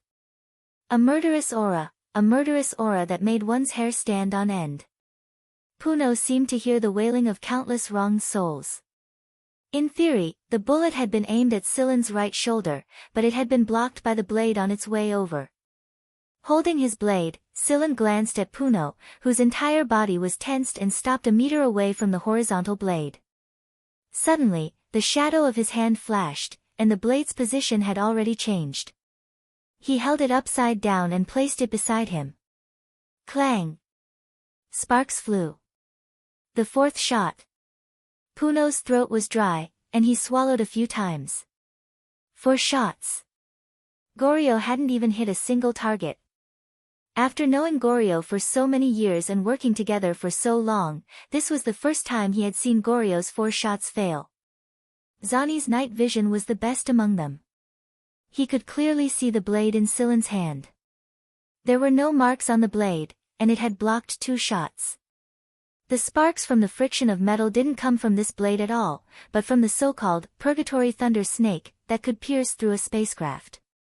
After the 4th shot, Goryo put away the gun, dismantled it, and put it back in the box. He understood very well that there was no need for Silen to shoot again. The Purgatory Thunder Snake wasn't invincible. To be able to calculate the trajectory of the Purgatory Thunder Snake to such an accurate degree was indeed admirable. Goryo was able to predict the trajectory of the bullet because of his understanding of the Purgatory Thunder Snake, but what about Silen? Silen had deduced the bullet's shape and structure based on the bullet's initial flight trajectory, and then deduced the subsequent trajectory changes. If it was a calculation problem in a class, then there were countless people in AF1 who could solve it. However, this was an actual battle, and there was only a short moment left for people to think. What was this person's brain made of? Was it a human computer? Goryo had always thought that his brain was good, and his rapid calculation ability was strong, but compared to Silen, it was really not up to standard. After putting away the box, Goryo made a helpless gesture toward Ling Shi. This guy is too strong. No wonder Teacher Griffin sees him in a different light. Seeing that Goryo had put away his knife, Puno also did the same. He pressed a few parts of his body that had been hit by Silen. This time, his injuries seemed to be a bit more serious. As Puno rubbed his wounds, the cracked bones inside his body slowly began to heal. Belle and Zhen Xingming relaxed when they saw that these people were showing signs of stopping. However, when they saw a badge accidentally fall out of Puno's wound while he was rubbing it, they became nervous again. Puno hurriedly picked up the badge, blew on it, and wiped it. Then, he smiled innocently at everyone and put it away like it was a treasure. Zani, Bi Yao, and the others didn't react much to Puno's badge. They had one of their own, and it was the capital of their arrogance. Even if they didn't have a military rank, the soldiers would still treat them with respect.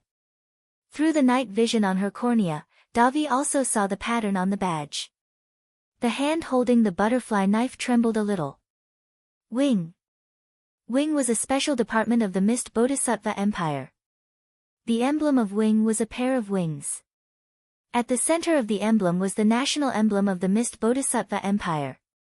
There was a pair of wings on each side of the emblem. One wing had the emblem of the Imperial Guard, and the other had the emblem of the Imperial Guard. Although Wing's emblem had the emblem of the two great armies of the Empire, they were independent of the two great armies. Wing had a lot of authority, and could accept orders directly from the Mist Bodhisattva Emperor. In other words, the Mist Bodhisattva Emperor was their ultimate leader.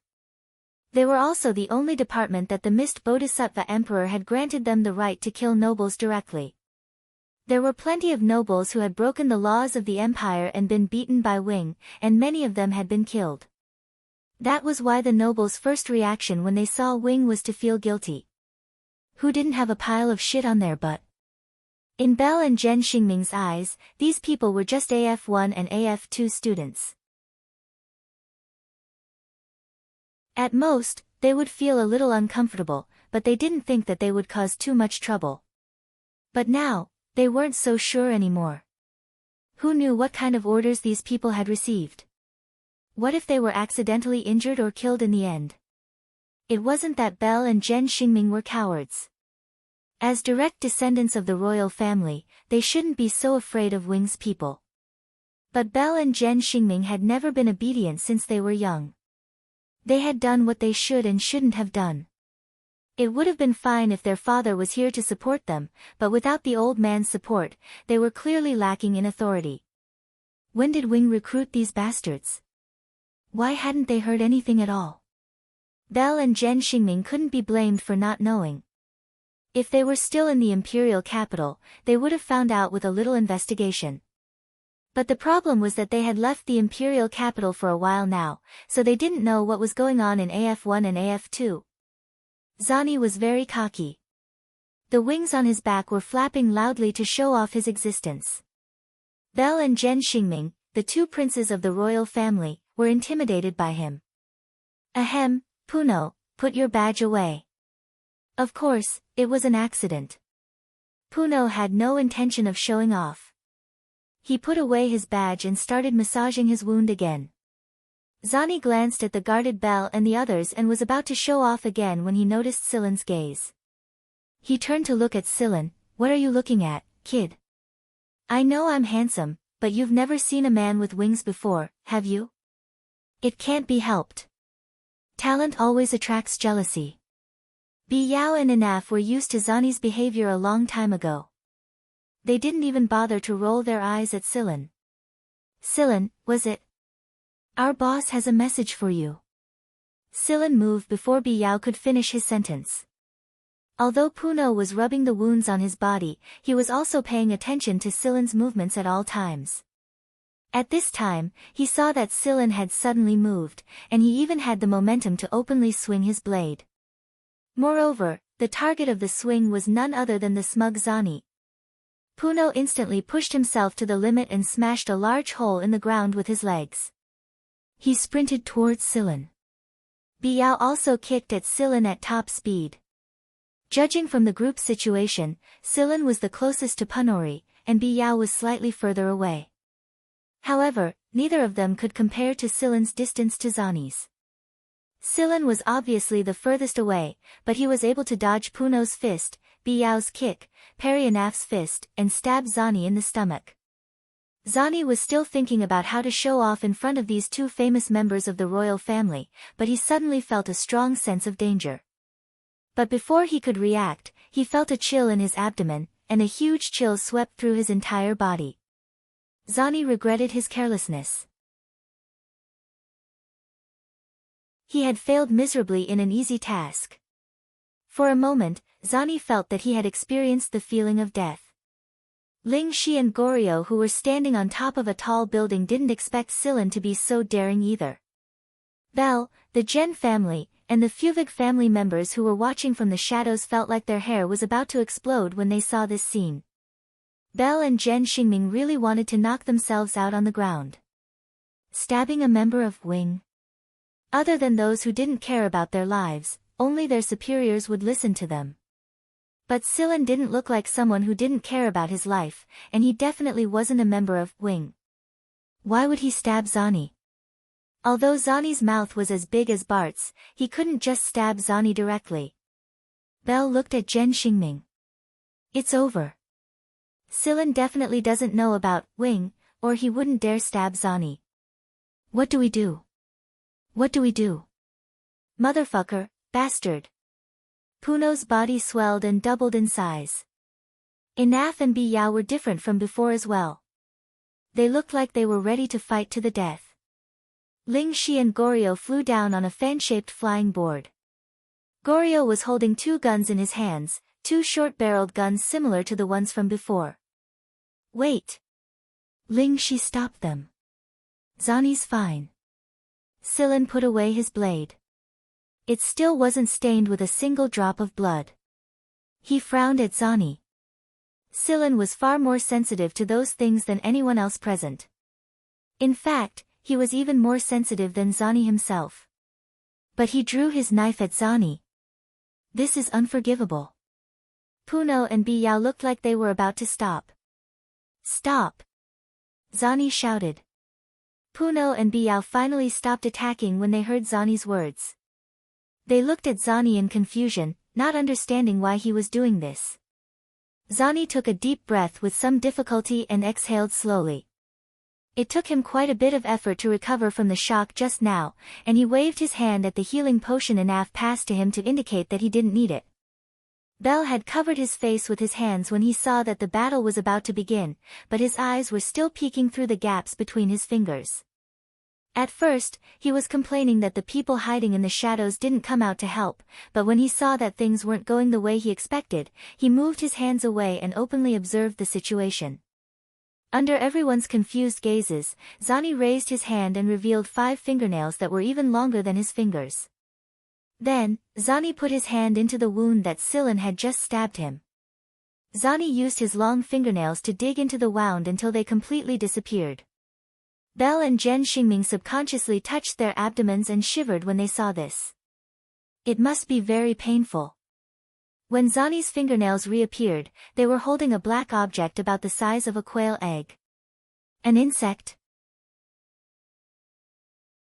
Zani twisted his fingers and crushed the object into pieces when he saw it.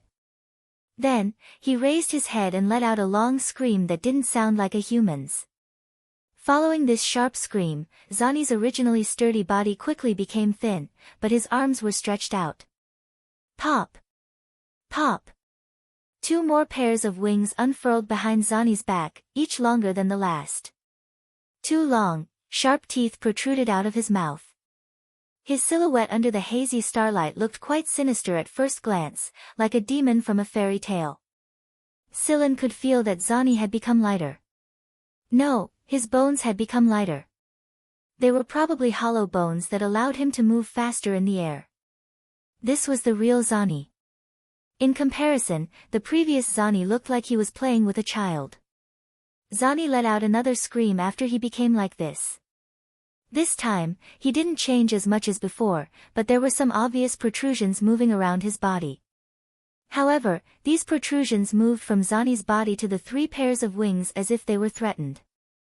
When all the protrusions had moved to the 3 pairs of wings, Zani let out a third scream. The 3 pairs of wings shook violently, and the skin around the protrusions broke open, shaking out the things inside. Pop, pop. The shaking of the wings caused something similar to the black object that Zani had crushed to fall to the ground. Insects? Could it be? Yao exclaimed in surprise. He took out a knife and poked one up for a closer look. These little insects that had fallen to the ground were already close to death because of Zani. They all died in a short while. After shaking out all the insects in his body, Zani returned to his original appearance. This time, he retracted all his wings. Zani panted as he cursed, "Fuck, I miscalculated. I've failed so many times." He'd flipped a few times already. These things were definitely caused by the previous mission. Seeing Zani like this, Puno and the others hurriedly checked themselves. Although they couldn't find any insects in their bodies, they were still a bit worried. After seeing Zani's condition, they felt some lingering fear. Yinav took out a bag and collected the insects, preparing to take them back for identification. Parasites? Ling Shi looked at the dead insects on the ground, then turned to Silan. Now, everyone understood that Silan's previous stab had killed one of the parasites in Zani's abdomen, but how did Silan know that Zani had these things in his body? And how did he stab it so accurately? How did you know that there were parasites in Zani's body? Ling Shi asked. Silan looked at them. Do you guys always speak in such a high and mighty tone? Silan saying that he didn't feel anything about being attacked for no reason was pure nonsense. Ling Shi paused, and her tone softened. We're very sorry, but we won't apologize for what happened before. We were just following orders.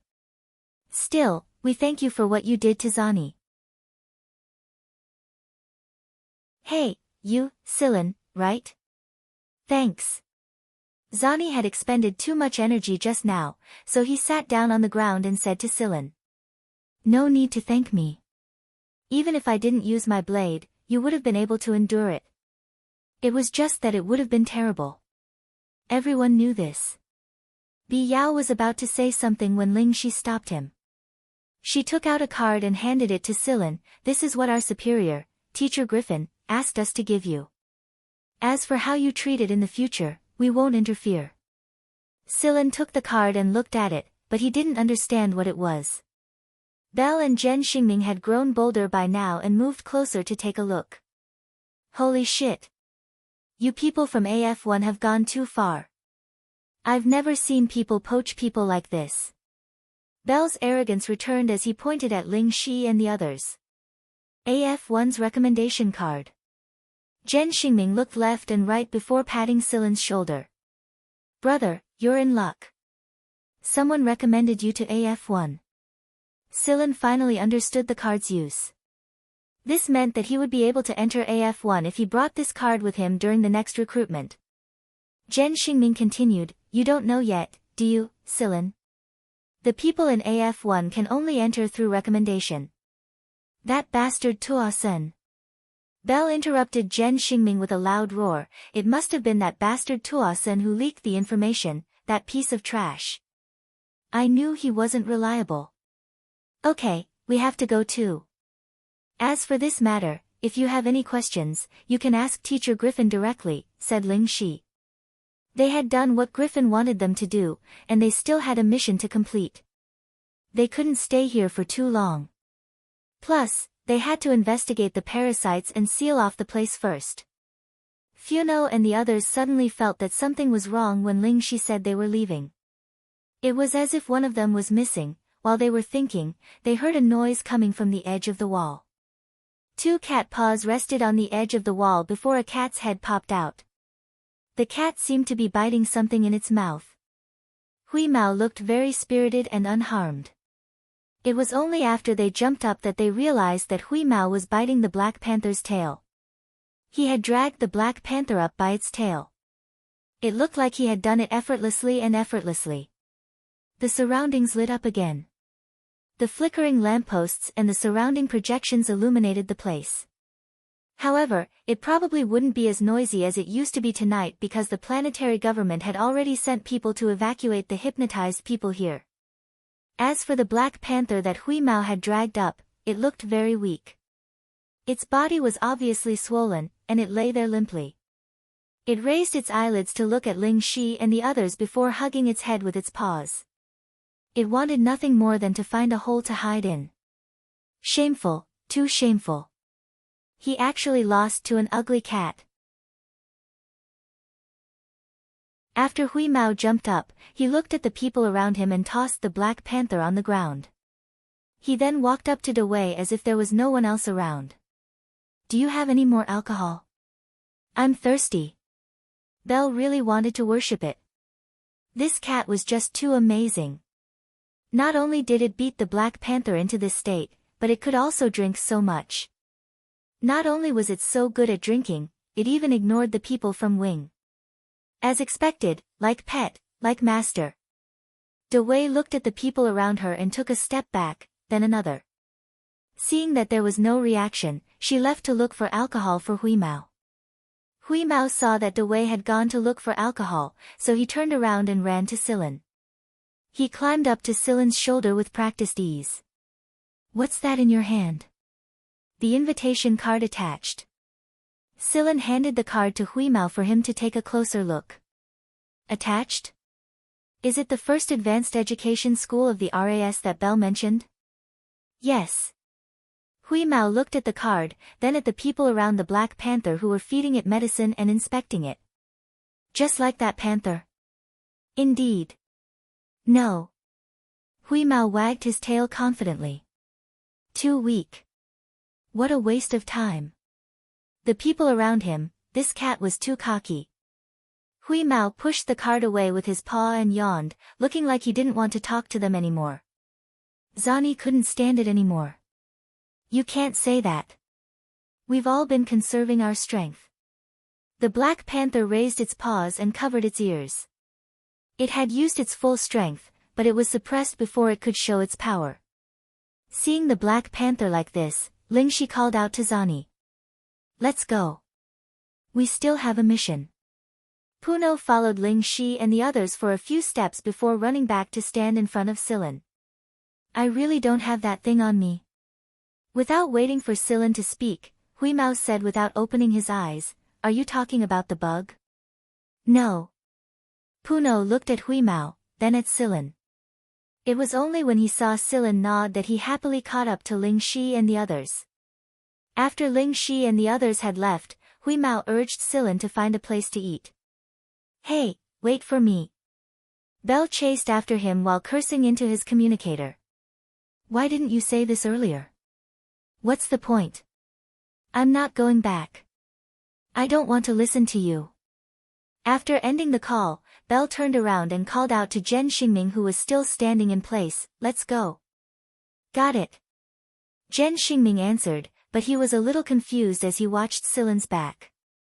Zhen Xingming had felt a very familiar feeling when Silin blocked the bullet with his blade, and it was the same feeling when Silin put his blade away. It was very strange. Silin was a mystery. If he was a normal person and didn't live a good life, then why would he have a subspace container? Although subspace technology was developing very quickly in the Mist Bodhisattva Empire, most people who owned subspace containers were nobles and wealthy merchants. Why would Silin own a subspace container with his circumstances? Moreover, Silin's blade wasn't ordinary either. Could he be an illegitimate child of some family? The more Zhen Xingming thought about it, the more likely it seemed. On the other side, Ling Shi and the others were analyzing Silin after they had boarded the spaceplane and left the planet. There's no doubt that Silin is much stronger than his peers.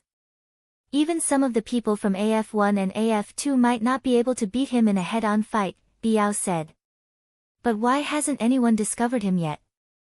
Teacher Griffin had a group of people who were specifically responsible for finding people like them. Zani crossed his legs. Say, who do you think would win if White Knight and Sillin were to fight? Of course it would be White Knight. It's not like you don't know how strong White Knight is, Inafu said affirmatively. Zani shook his finger. Don't blindly worship someone. You need to analyze objectively. Goryo didn't say anything. He didn't know who would win either. Seeing Zani and Inafu arguing, Biao asked Ling Shi, what do you think, Ling Shi? You know your brother better than we do, don't you? White Knight was Ling Shi's older brother. They were discovered and brought to AF1 together. Ling Shi shook her head. Sillin is a very well-hidden person. No one said anything for a while. Puno scratched his head and didn't know what to say. In order to change the topic, he kicked the black panther that was playing dead next to him. Panther, is that cat really that strong? Panther looked pained. I doubt it's a cat. I can't scratch its skin at all. Also. Panther panted heavily. Is that the strength of a cat? Not even King Kong is as strong as it. King Kong was a 10-meter tall gorilla, baby gorilla. It was still in its infancy.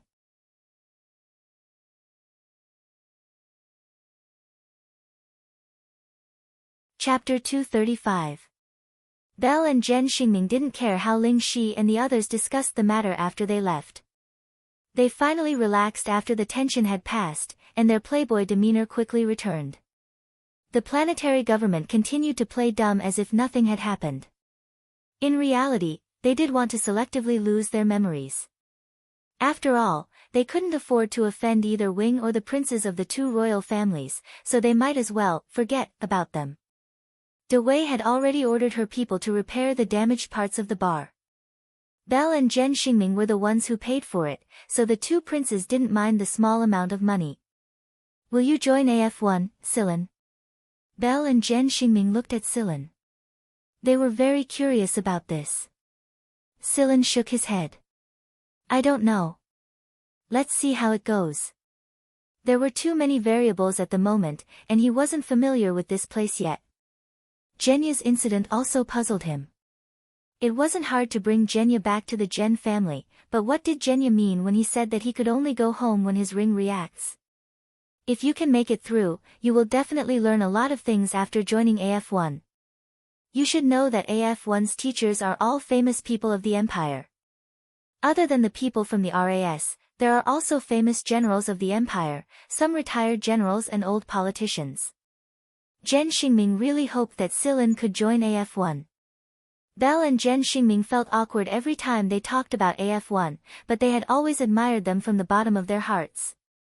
There were very few royals who could join AF1, and those who did were all the focus of the royal family's training. They were people who had been carefully taken care of by generations of the royal family.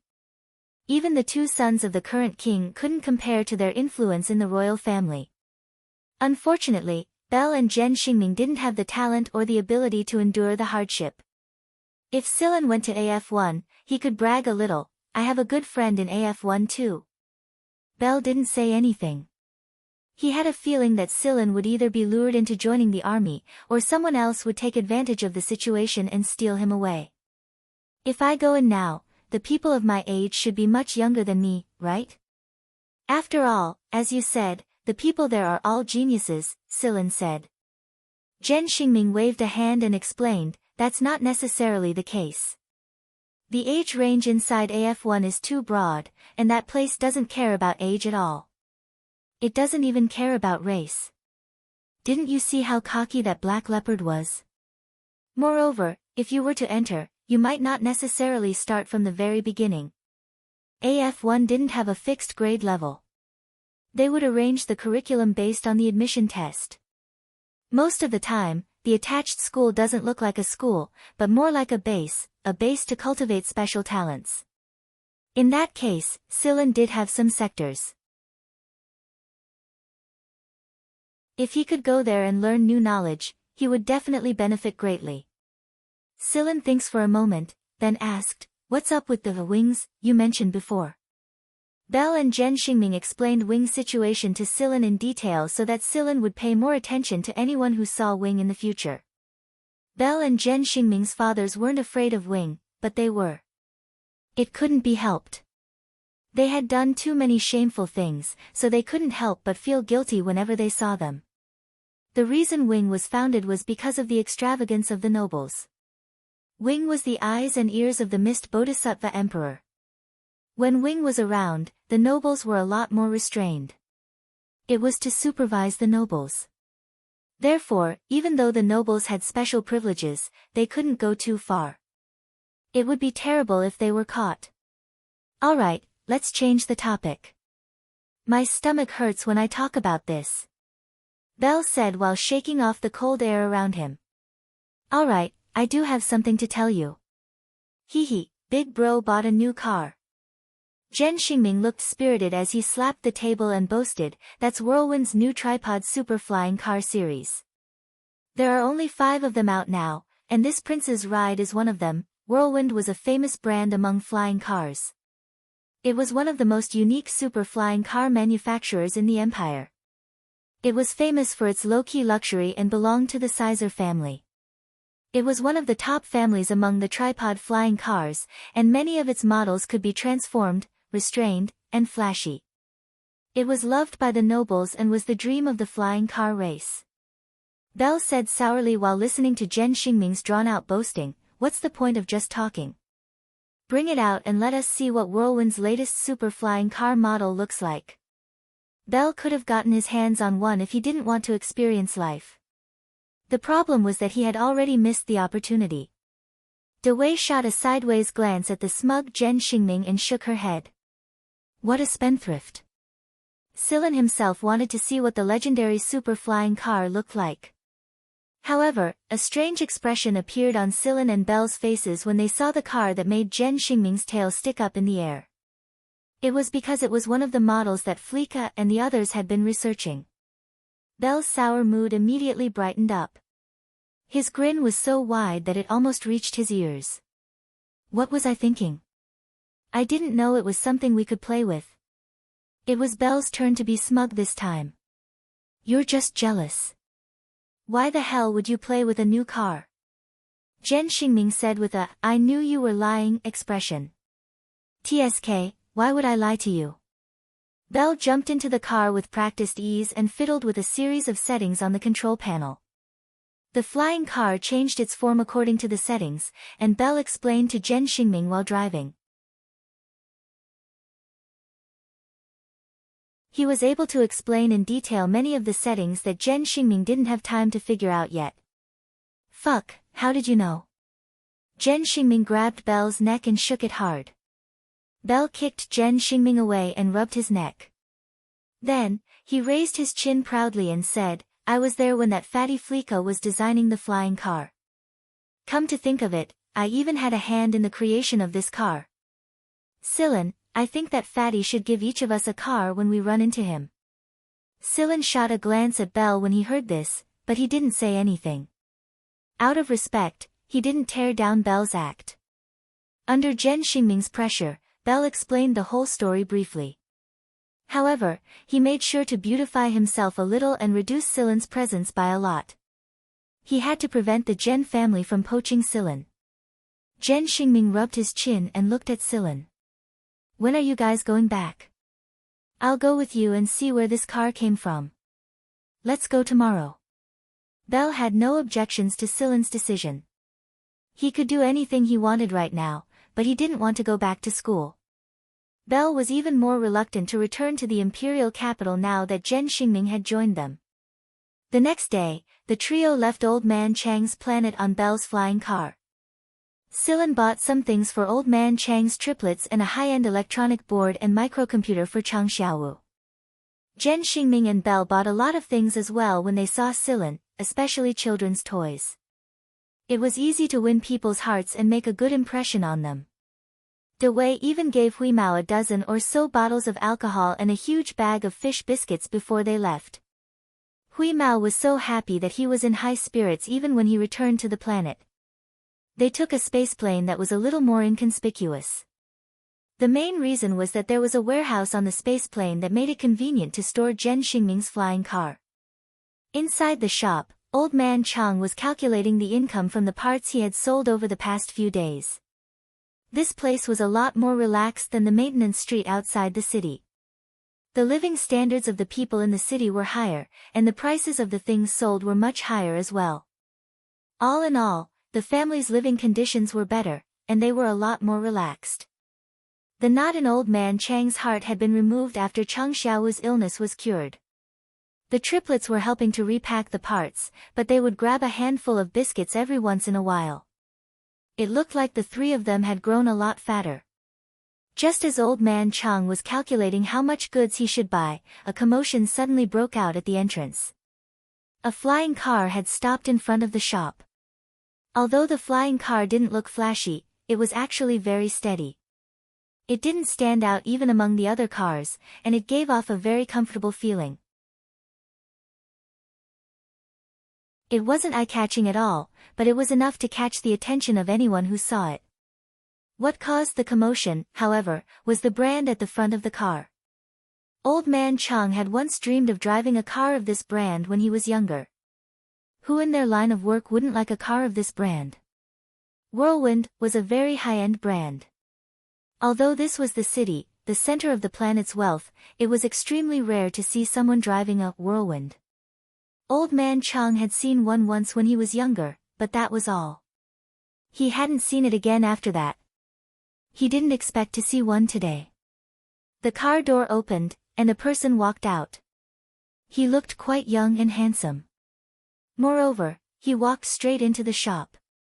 Unlike the arrogance of some aristocratic children, this person looked very easygoing, and the smile on his face was very friendly, giving people a good impression of him at first glance.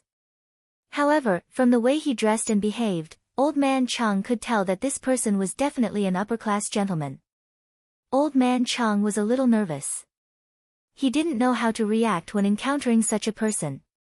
After all, the gap between the two of them was too big. If the other party was an arrogant and despotic rich kid, Old Man Chang would know how to treat him. However, it just so happened that the person in front of him was like this, which put Old Man Chang in a difficult position. This kind of person was born to be looked up to.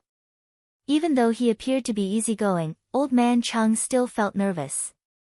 At the end of the day, Old Man Chang felt inferior and embarrassed to face such a person.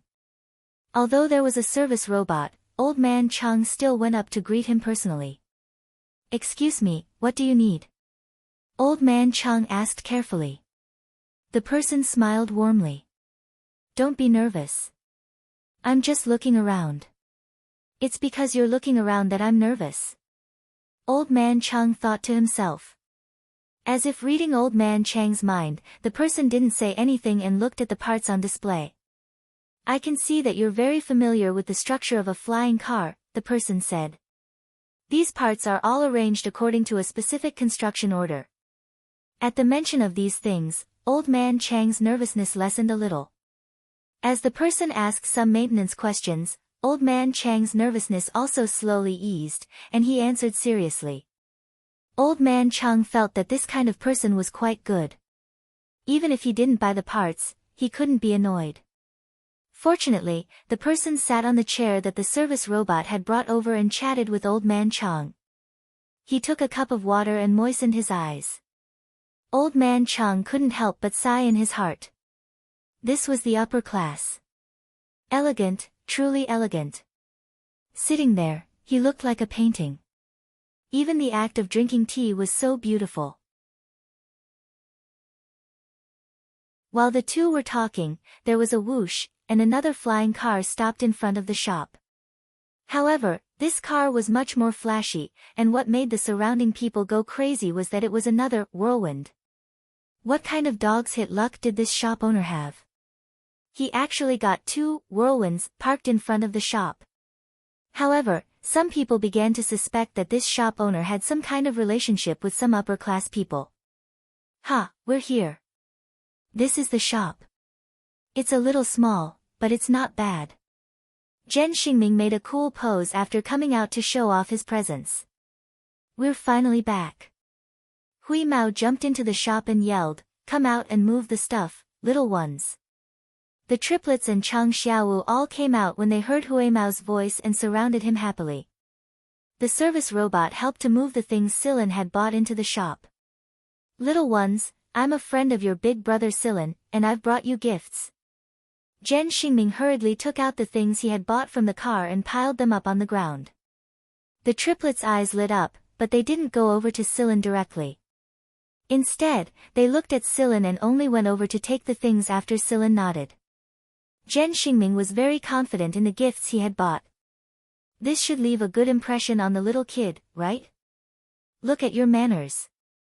Belle walked over and said disdainfully to Zhen Xingming, "Mind your image. Can't you see that there are still customers in the shop?" "What customer? Did I get in his way?" Zhen Xingming's voice, which was originally quite powerful, suddenly dropped in pitch. The person who was chatting with old man Chang turned around elegantly and smiled at them. His smile was very friendly, but Belle and Zhen Xingming felt like they were suddenly thrown into a glacier. A chill rushed straight to their brains as they took 2 steps back in unison. From the looks of it, they wanted nothing more than to run away right now if possible. Zhen Xingming was filled with regret. Why did he decide to come with them on a whim? What's there to see? It's just a shop, isn't it? Damn, he ran into the person he didn't want to see even in his dreams after running all the way here. Belle was also regretting his decision. He really shouldn't have come. He really shouldn't have. The person smiled when he saw Belle and Zhen Xingming and said gently, "Why are you two blocking the door?" Whoosh! Belle and Zhen Xingming moved to the side as if they were running for their lives. Silan stared at the person sitting inside the shop. He looked about the same age as Ta Sen, and he looked pretty harmless. However, Silan had a feeling that he was the same type of person as Hunting Knife Gaydar. GGGG Teacher Guan. Belle and Zhen Xingming couldn't even speak properly. Guan Feng took a sip of the warm water in his cup and said, "Don't worry, I'm not here to capture you." Belle and Zhen Xingming let out a small sigh of relief when they heard this. But only a small amount. The two who had been chattering non-stop on the way here didn't even dare let out a fart now. After handing everything over to the service robots, Silan brought the triplets and Chang Xiaowu upstairs into the house. "Hey, you two, come over and help me."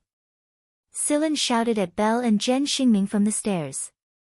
Belle and Zhen Xingming shot Guan Feng a cautious glance. When they saw that the man was ignoring them, they ran upstairs like the wind. The two of them collapsed to the ground like they had lost all of their strength. "It's over, it's over.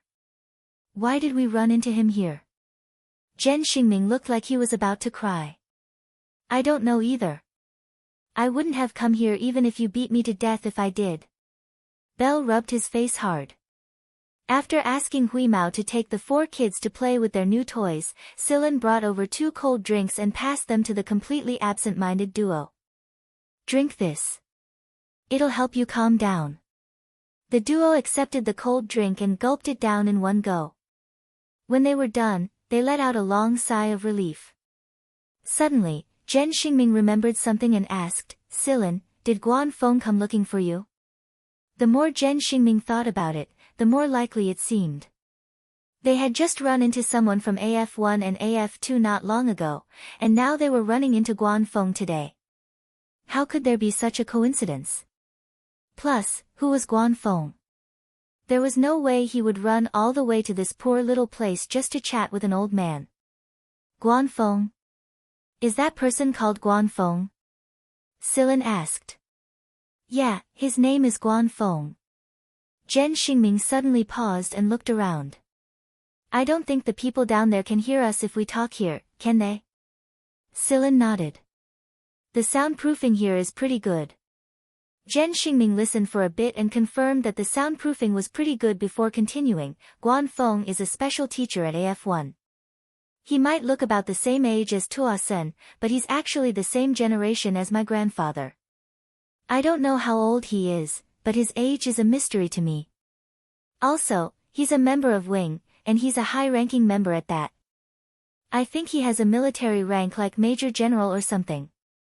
I'm not sure, but don't underestimate him. He's taught a lot of princes and princesses of the Mist Bodhisattva Empire, and even my father was once his teacher. He's a person who's been given special permission to not greet princes and princesses, much less us. Oh, and that Goryo from AF1 who shot at you earlier is Guan Feng's disciple. Goryo's marksmanship was taught by Guan Feng, and the Purgatory Thunder Snakey model bullets he's using are pretty good. However, Guan Feng uses the Purgatory Thunder Snake K model bullets, and that's the most difficult type of Purgatory Thunder Snake. You might be able to dodge Goryo's bullets, but there's no way you'll be able to dodge Guan Feng's K model bullets. I'm not trying to scare you, but you'll know when you actually head to AF1. Guan Feng is a very dangerous man. A shiver ran down Zhen Xingming's spine when he recalled how his father kicked him to AF1 to train him. Guan Feng is fucking inhuman. Silen knew that Guan Feng was a dangerous man, but he was a little curious about the Purgatory Thunder Snake K model bullets Zhen Xingming was talking about. Belle heard Zhen Xingming's words and asked, "How do you know Guan Feng so well?" "I only know a little bit about him myself." Zhen Xingming spread his hands. Guan Feng has a bit of a relationship with the Zhen family, but it's only during my grandfather's generation. In my generation, it's just a weak teacher-student relationship. Maybe he doesn't want to acknowledge it at all. Why is that? Silen asked. Belle curled his lips. Because everyone is too weak in Guan Feng's eyes. It's embarrassing, of course.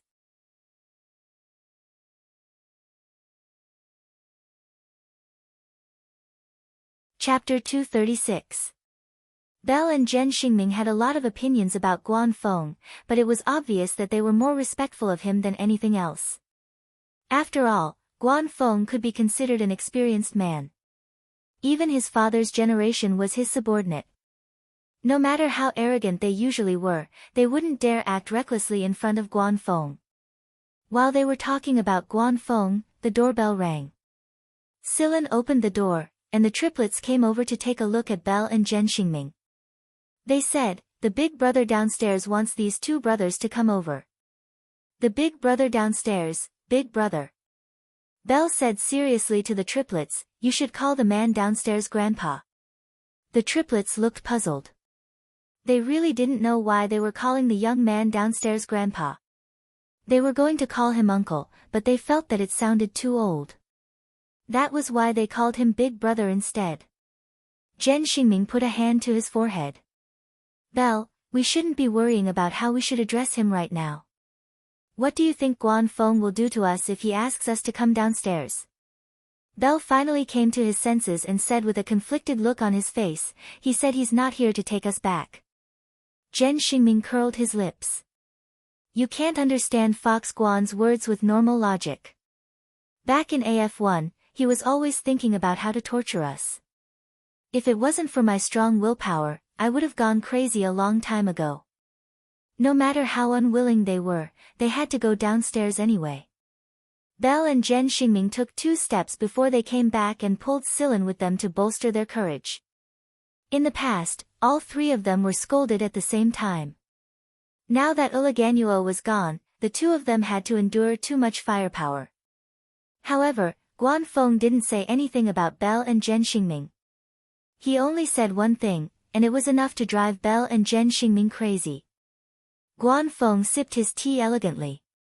"Let me tell you that AF3's semester exam is about to begin.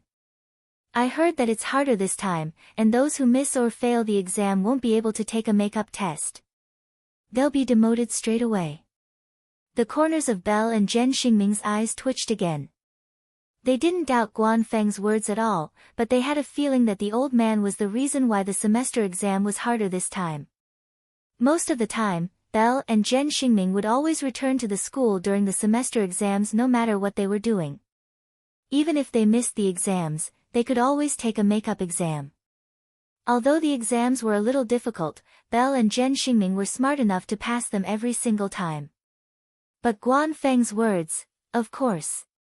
After he was done, Guan Feng looked at Silen and said, I heard you dodged 4 of Goryo's shots. No, he dodged 2 shots. The other 2 shots were blocked with his blade. Celine corrected him. Feng shook his head. I failed if I didn't hit the target. Old man Chang was smart enough to leave with the triplets when he saw Guan Feng talking to Silen and Silen. There were service robots inside the shop, so there were bound to be customers waiting for them. Old Chang wanted to arrange a room for them to talk in, but Ming Chin of Guan didn't. Guan Feng put down his cup and took out a suitcase with a wave of his hand. The box looked very ordinary, but when one touched it, one would realize that this box had a completely different tactile feel from an ordinary box. It was made of a rare metal alloy and was incredibly hard.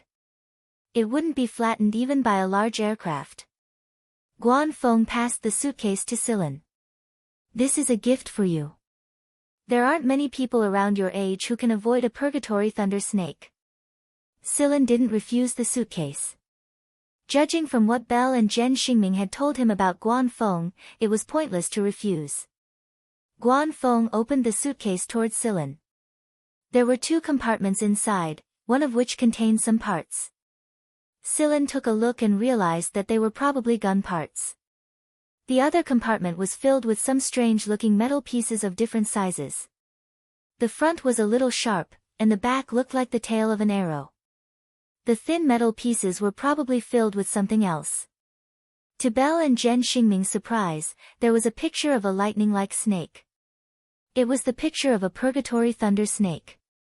There was a K symbol in one of the corners of the suitcase. It was obvious what was inside the suitcase. Guan Feng had given a purgatory thunder snake to Silen, and a Model K. They didn't understand why Guan Feng would do this. He should have given a purgatory thunder snake, the most basic Model B. What was the meaning of giving a Model K? Wasn't this a psychological blow? The suitcase's lid was opened at a 90-degree angle to the table, blocking Guan Feng's line of sight. Guan Feng didn't look at the suitcase. He simply stared at Silen and started moving his hands as he spoke. I know that Griffin gave you a recommendation card, so this gift counts as a recommendation from me. However, it's up to you whether or not it works. Guan Feng's movements were too fast. Although Zhen Xingming and Belle could catch some of his movements, they were completely disjointed. They missed far more movements than they caught. When Guan Feng's hands stopped moving, a short-barreled gun appeared in Guan Feng's hands. Guan Feng touched the gunshot wound with his finger. Belle didn't even see where he was touching, but the gun's color changed from bright white to a dull black. An old master really is an old master. Silen watched Guan Feng's movements with a calm expression on his face. He didn't look puzzled or surprised like Belle and Zhen Xingming, so no one could tell what he was thinking. After he was done assembling the gun, Guan Feng picked a bullet. It was the metal plate. Guan Feng had picked the smallest one. After installing it, he tossed out the 7 small parts he had bought from Old Man Chang and fired without even taking the time to aim. The sound of metal hitting metal sounded almost at the same time. The 7 parts weren't thrown in a straight line. Most of them weren't in the same direction, but all of them were hit. The bullet was so fast that it hit the 7 parts one after the other while it was changing trajectories.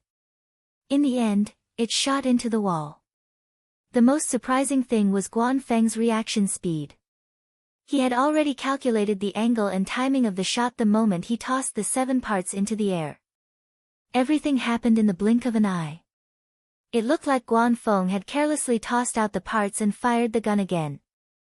The result was 7 hits in one shot. Guan Feng's hand flashed after he fired the shot, and the gun fell to the ground again. Moreover, the parts landed exactly where they were before they were assembled. He picked up his cup and drank from it again.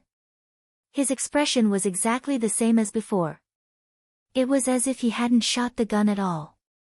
Silen had been silent throughout the entire process, and it was only when Guan Feng closed the box that he raised his hand and accepted it. After he was done drinking, Guanfeng put down his cup and walked toward Belle and Zhen Xingming. Belle and Zhen Xingming immediately snapped out of their daze and tensed up when they saw this. Guanfeng walked in front of Belle and Zhen Xingming and patted their shoulders. He said gently, "Prepare yourselves. I hope your exams go smoothly."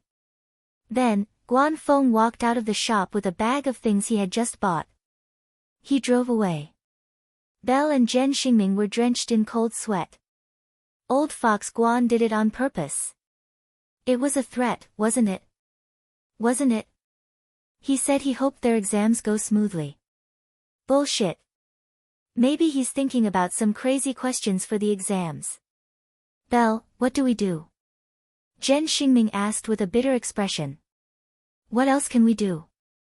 We need to go back and prepare ourselves. We need to see if we can find any hints. It'll be embarrassing if old Fox Guan stops us from coming here. Not only will we be laughed at, my father will probably suppress us violently for the next few years. Silan listened to their conversation and asked curiously, "You guys can find hints about the exams too?"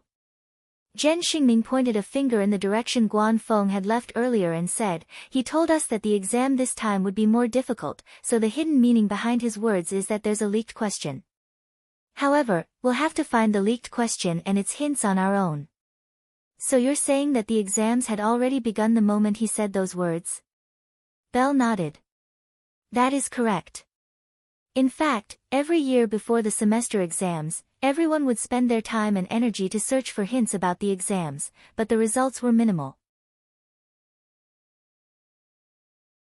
The three of us, the third one is Uliganuo, who I told you about before, the three of us would work together to search for hints before the exam so that we would have a higher chance of passing the exams.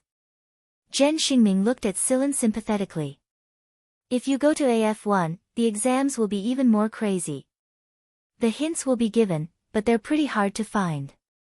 Silan wasn't intimidated by this. In fact, he grew even more excited. This kind of exam was much more interesting than the one at Seven Lights. Many of the exams at Seven Lights were rigid, and the questions that could be used flexibly had a range of reference. Overall, they weren't difficult, and they were as simple as Silan could be. It looks like AF1, AF2, and AF3's exam styles are different. After Guanfeng had left the parts market, he turned on a communicator installed on the car. His character is passable, and he's qualified to enter. Continue to investigate his background, it's fine. AF1 trains talents, identity is secondary. Guanfeng was holding a part he bought from Old Man Chang. It was a flying car part assembled from second-hand parts, and it was assembled by Silan himself. The person on the other side of the communicator said something that made Guanfeng chuckle a couple of times. You know me best. I just want to use Silan to provoke those kids. Belle and Zhen Xingming couldn't eat or sleep in peace because of Guanfeng's intimidation, so they left in a hurry the next day. They were still students after all, and they didn't have complete freedom. Old Man Chang didn't know who Belle, Zhen Xingming, and Guanfeng were. He had asked Silan before, but Silan had only told him that they were all upper-class people. Old Man Chang understood that the reason the trio had come here was because of Silan. They were lucky enough to be able to bask in his glory, not to mention that they would be able to see 2 whirlwinds in their lifetime. As for their identities, it wasn't necessarily a good thing to know too much about them, especially for a commoner like Old Man Chang. There were some things that Old Man Chang didn't ask about after the trio had left.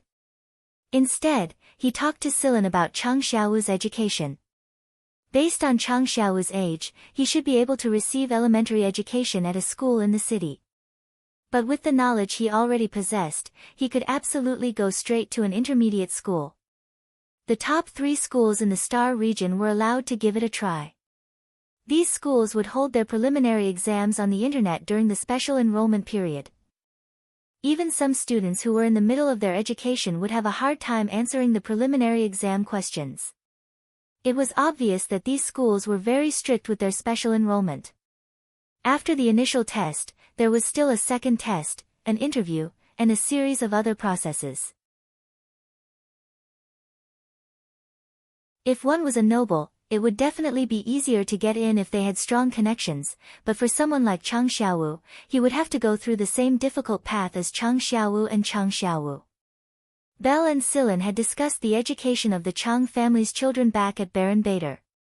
From what Belle could tell, the prince was more than capable of sending them to the best schools in the Star region or even the imperial capital if they were willing to do so. But according to Sillin's understanding of Chang Xiaowu, the kid was proud. He'd rather take the exam himself and be tested step by step than rely on Belle's strong connection. Sillin had asked Chang Xiaowu about it, and just as Sillin had expected, Chang Xiaowu had rejected him. He had decided to take the exam himself, and he would enter Baron Bader along with Chang Xiaosan and Chang Xiaowu. After all, there were people he knew there, and it would be more convenient for him to contact his family. According to the Grey Cat, it didn't matter which school Chang Xiaowu entered. What he lacked was a springboard, and Baron Batar, which was ranked in the top 10 of this star region, could be considered a good springboard for Chang Xiaowu to jump higher and further. One night, Hui Mao couldn't sleep and rolled around on his bed. "Sillin, when can we go back? I still have stuff stored at the base. I don't know if Xueqiu and the Miantuan will steal it." He would never admit that he missed those guys. Sillin let out a sigh and scratched Hui Mao's chin. "I don't know, maybe a trip to the imperial capital could help him if he got to know more people." "Let's go to the imperial capital, Wheeze." "The imperial capital? That sounds like a good place to relax." "Oh right, I should pay AF1 a visit too." Hui Mao wanted to know how many idiots like Black Panther were in AF1. "Okay." After making up his mind, Sillin told old Chang his plan. His name was Ah Lai, and he was also from the civilian district. He was a nice young man, and most importantly, he didn't have any bad intentions.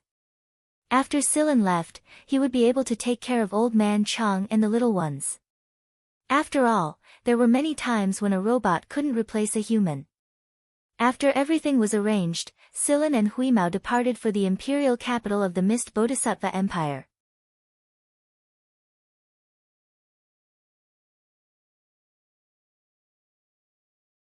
Chapter 237. To get to the capital from Old Chang's planet, one had to change flight paths.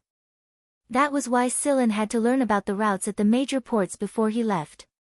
He also had to book a ticket in advance so that he wouldn't have to wait. Booking a ticket was one of the advantages of being a noble. They had their own ports, routes, and starships. They didn't have to pay attention to the situation at the major ports like commoners. Sillin had booked a ticket to the largest passenger terminal in the 23rd star region. It was the largest passenger terminal in the 23rd star region, and it was also known as an important transportation hub in the 23rd star region. Of course, that was only for the average person. Nobles had their own routes and ports, so they wouldn't use the same stations and starships as commoners. It would be demeaning to them. Sillin and Hui Mao had to take a passenger starship from Old Chang's planet to the terminal. Unlike the route that Sillin and Belle took to Balan Bator, this route took much longer. Sillin sat in the cabin and pulled up the foldable screen on each seat to observe the situation outside. The passenger starship wasn't a direct route.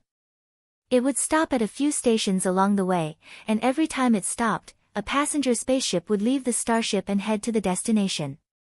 Once the spaceship left, the starship would continue its journey. Because of this, the seats of the passengers were divided according to the stations. People at the same station would sit in the same cabin.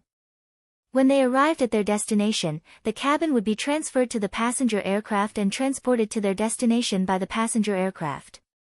Sillin watched the scene on the screen. A passenger spaceship left the starship and flew towards their destination. From the screen, he could see a planet that wasn't all that big, but there was more than one planet nearby. Sillin could see another planet a little further away, but it was surrounded by battleships. Yes, not passenger starships, but battleships. He made some visual adjustments and zoomed in on the screen. Perhaps it was a fixed setting, but he couldn't see the planet clearly. He could only see the general situation on the outside. Even so, the general situation was enough for him to guess many things. The planet was at war. The flickering light spots and the obvious black mushroom clouds that rose from time to time told the people who were watching the situation that there was an intense, large-scale war going on this planet. Since these weapons of mass destruction could be used without any scruples, and regardless of whether these weapons would leave a lasting impact, who was the target of the war? It didn't take long for Silen to learn the truth from Huimao, a war among races. Huimao stayed in a place where people wouldn't pay attention and wouldn't be noticed by the starship's defense system and detection system. He learned about what was happening on the planet through some connected networks.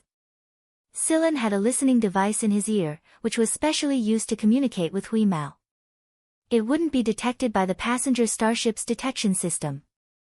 If Silen wanted to say something to Huimao, he only needed to write it on the electronic board set up on his seat. Huimao could know what Silen wrote on the electronic board through the starship's network. After reading it, he would hack it into the network and erase all traces, and it wouldn't be detected by the surveillance personnel on the starship. In fact, Huimao really wanted to communicate with Silen through machine language, but Silen only had a superficial understanding of machine language at the moment. Compared to human language, machine language was far more difficult to understand. Left with no choice, he could only communicate with human language. However, because Silen and Huimao were too familiar with each other, they often used characters that other people couldn't understand to replace the meaning that both sides understood.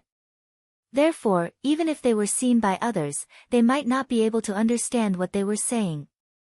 The listening device in his ear transmitted the information Huimao had collected. The military clashed with the locals.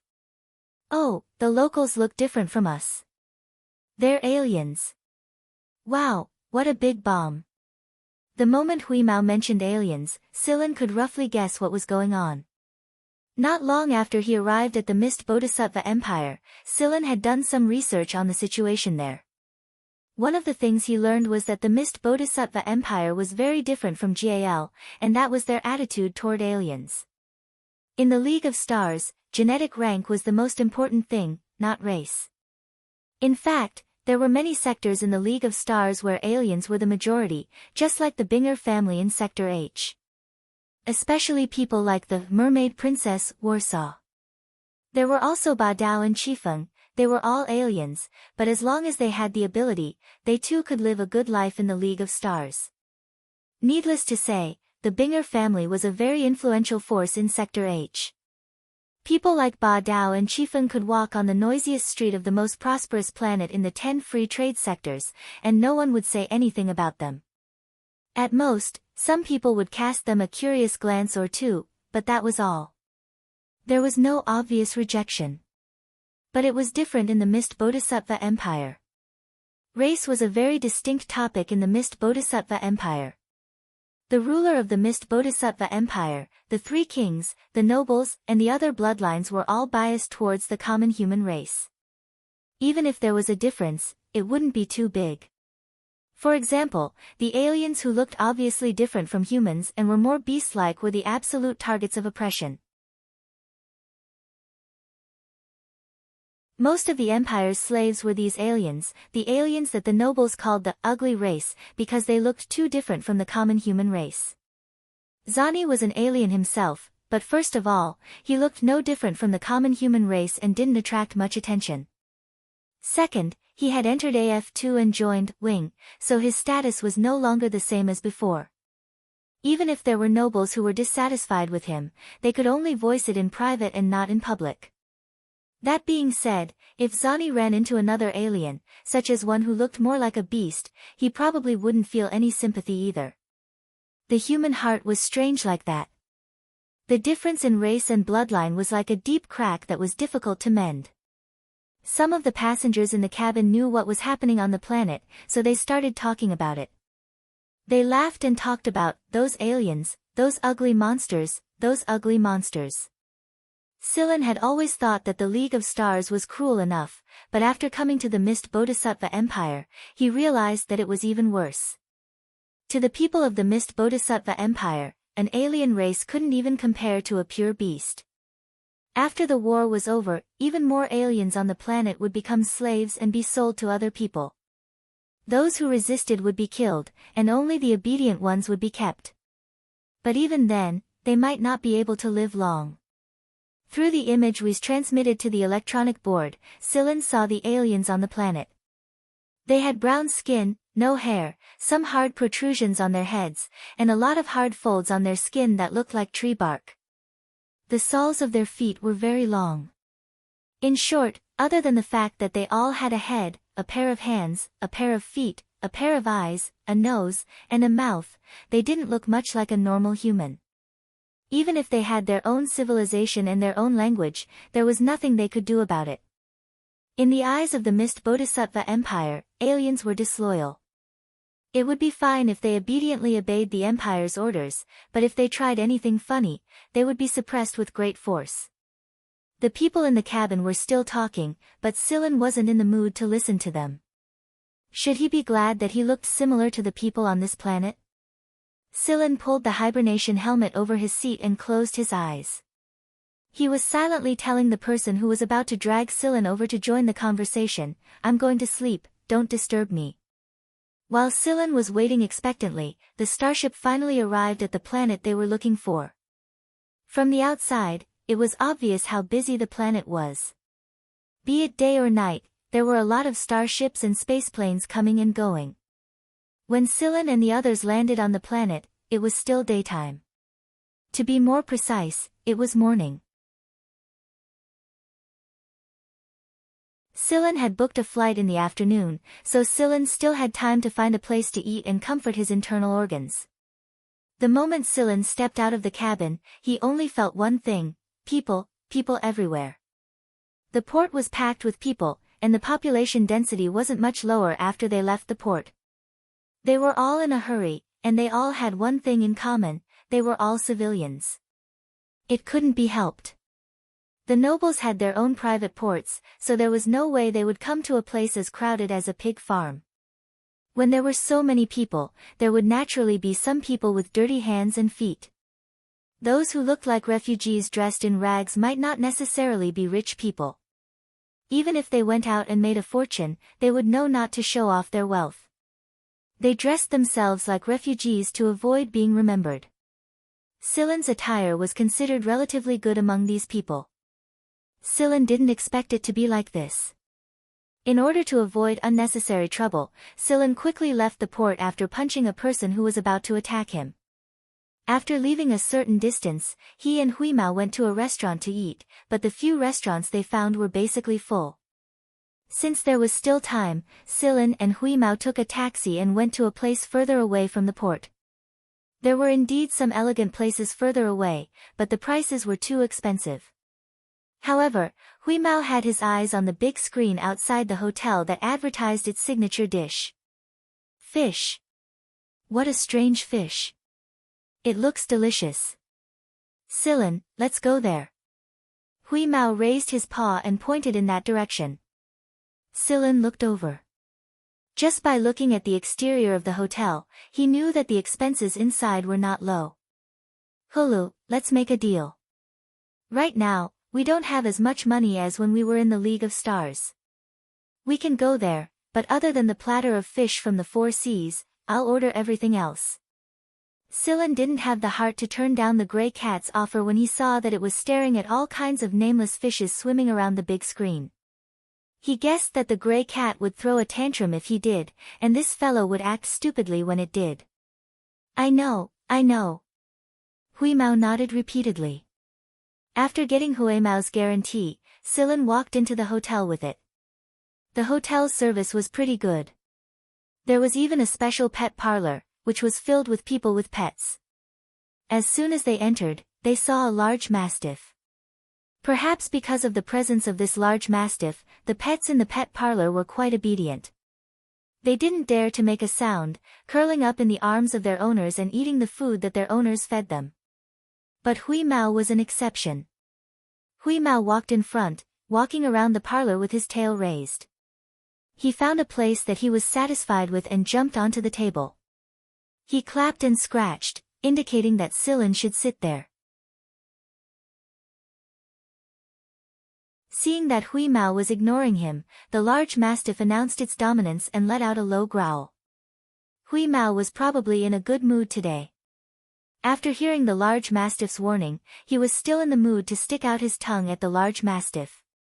The large mastiff was also intelligent. Previously, it was the boss here, and all the pets that came in obediently chose to obey it. However, this cat dared to be presumptuous in public. The cat could tolerate it, but the dog couldn't. After a while, Silin brought Hui Mao to a small cubicle, a cubicle that only Silin and Hui Mao used. This was arranged by the hotel staff, and they didn't pay extra money. After all, if Silin and Hui Mao stayed in the pet parlor, the hotel's loss would be much greater. And the large mastiff that was still in the pet parlor had a few obvious claw marks on its nose. Hui Mao didn't care about the guys that it classified as idiots outside. It buried its head in eating its foresees fish platter. But its ears that moved twice like a radar from time to time told Silin that this guy was paying attention to the situation around the hotel. Suddenly, Hui Mao paused, raised its head, licked its lips, and said to Silin, "There's a situation in one of the rooms." The image projected from Hui Mao's eyes converged on the soup on Silin's plate. The image was of a luxurious suite on the top floor of the hotel. There were a few people outside the suite, and there were also people inside. In the suite sat a young master. There was only a 13 or 14-year-old boy sitting at such a large table, enjoying the table full of dishes. The guards that guarded this young master were all wearing uniform clothes. The clothes were made of very good material, which ordinary families couldn't afford. Logically speaking, they should be a noble, but strangely, these people didn't have any representative symbols on their clothes, so it was impossible to tell which noble they were. Suddenly sensing a small commotion outside the door, the young man asked his men to bring in the people outside. 2 people were sent into the suite, a middle-aged man and a beautiful young girl. The middle-aged man was one of the hotel's management staff, and the young girl was a waitress. Looking at the young girl's torn collar and the slap mark on her tear-stained face, Silin could roughly guess what had happened. Although the young man was young, he was clearly able to see things clearly. When the young girl saw the young man, it was as if she had seen her savior. She told him everything that the middle-aged man had forced her to do. The young man smiled and comforted the young girl, then ordered his men to send the young girl out, and picked up the spoon to eat the porridge in front of him again. The young girl was very grateful. She took 2 steps forward and stopped before the bodyguards stopped her. She bowed to the young man, wiped her tears, and was about to turn and leave. But the moment she turned, the young girl and the middle-aged man who was kicked in suddenly pulled out a gun and shot at the young man. But not far from the young man, other than a slight electric fluctuation, the young man was still fine. Transparent energy shield. Almost at the same time the young girl and the middle-aged man fired, their necks twisted irregularly with a crack, and then fell limply, their eyes no longer bright. Strangely, none of the bodyguards standing around the young man made a move, and the 2 people's necks were broken just like that. The young man drank a spoonful of porridge, and his expression did not change. He gently waved his hand, and the 2 people lying on the ground were silently dragged into a room on the side. Still, it was not the bodyguards who did it. From the video, the 2 dead people seemed to have automatically floated into the room. Silin knew that someone was invisible beside the young man, and the 2 assassins did not notice at all. But just from the way the 2 people's necks were twisted, the invisible person acted very quickly, killed them in one blow, and was very skilled. One look and you could tell that he was a veteran. The young man put down his spoon, frowned, and looked around. One of the people standing behind him asked, "Young master, what's wrong? I have a feeling that I'm being watched." The bodyguards looked at each other, all very puzzled. They had already confirmed that there were no surveillance cameras in this room, including the entire hotel's surveillance system. Even if there were surveillance cameras, no one would be able to see them. The young man stood up and walked around, passing by every bodyguard. After he finished walking, he suddenly said, "Take out all your communication devices." After the young man said this, Hui Mao cut off the video. Wow, who is that little guy? Isn't he too sensitive? Hui Mao cried. That's called sensitive. Same meaning. Hui Mao flicked his ear. I felt something was wrong there before. So there's an invisible person hiding there. Alright, hurry up and eat. We'll leave after eating, so that we don't get into trouble. Silin patted Hui Mao's head. Have you erased the traces? Nonsense, of course. Let that kid worry about it. After that, Hui Mao stopped talking about the young man and hurried to finish his fish. Meanwhile, inside the hotel suite, the young man stared at the pile of communication devices in front of him with a frown. After a while, he said, send these back and have the technical department check them again. Check this hotel thoroughly. Yes, young master. When they were finally done eating, Silin and Hui Mao rested for a while before heading to the airport to board the plane. Hui Mao was so familiar with the young man that he disappeared in a flash. Silin wasn't worried that the young man would be discovered, so he boarded the aircraft and found his seat. He boarded the aircraft an hour early, and Silin closed his eyes to rest after he sat down. Although his eyes were closed, his mind was still thinking about what he had seen in the hotel today. Who was that young man? Silin was convinced that the young man was a noble, and a high-ranking one at that. How could a 13 or 14-year-old react so calmly to an assassination attempt? Compared to Belle and Zhen Xingming whom Silin knew, the young man was far too calm. It was as if he was indifferent to death. People like him were either used to seeing life and death, or they were naturally cold and apathetic. Time passed quickly while Silin was lost in thought. 1 minute before the aircraft was scheduled to land, the person sitting next to Silin finally arrived. There were 2 seats on each side of the aircraft. Silin sat on the outside, and the young man sat on the inside. There were 2 seats on each side of the corridor. The young man sitting next to him looked like an optimistic young man. Oh my, I finally made it. Phew, the young man let out a long sigh before sitting down. He looked at Silin and flashed him a friendly smile. Have a good trip, brother. Have a good trip. One does not slap a smiling person. Since the other party was acting very friendly, Silin could not keep a straight face. Not long after he sat down, the aircraft finally took off after a series of inspections. It flew into a starship at the spaceport, and just like the previous flight, the passenger cabin was transferred to the passenger starship's main cabin. However, not long after the passenger starship left the planet, it suddenly came to a stop before it could enter warp speed. This was because there was a noble's carrier in front of it. It was common knowledge that civilian starships had to make way for the noble spaceships and starships. The ticket Silin bought was for a normal starship. Luxurious passenger starships were too expensive, and Silin didn't want to spend the money. Normal passenger starships were slower, and some ports and routes were not open to them. Therefore, it took longer than luxurious starships, and the cabin conditions were much worse. Therefore, it was unavoidable to fly and stop on a civilian starship. This was also why many people couldn't stand it and chose luxurious starships. Silin looked to the side. The young man sitting next to him was already drooling in sleep. Even the loud discussions around him didn't disturb him. Finally, they could continue flying. A voice came from the cabin, reminding the passengers to wear their hibernation helmets to avoid any discomfort, and what to do if they did. In fact, for people who felt uncomfortable flying on a starship, if the situation was serious, it could be life-threatening. Therefore, such reminders would usually be broadcasted before the flight. However, most passengers had to take the initiative. After all, the people here weren't nobles, so even if someone died, it wouldn't affect them too much. Silin looked at the guy who was sleeping soundly next to him. After some thought, he woke him up.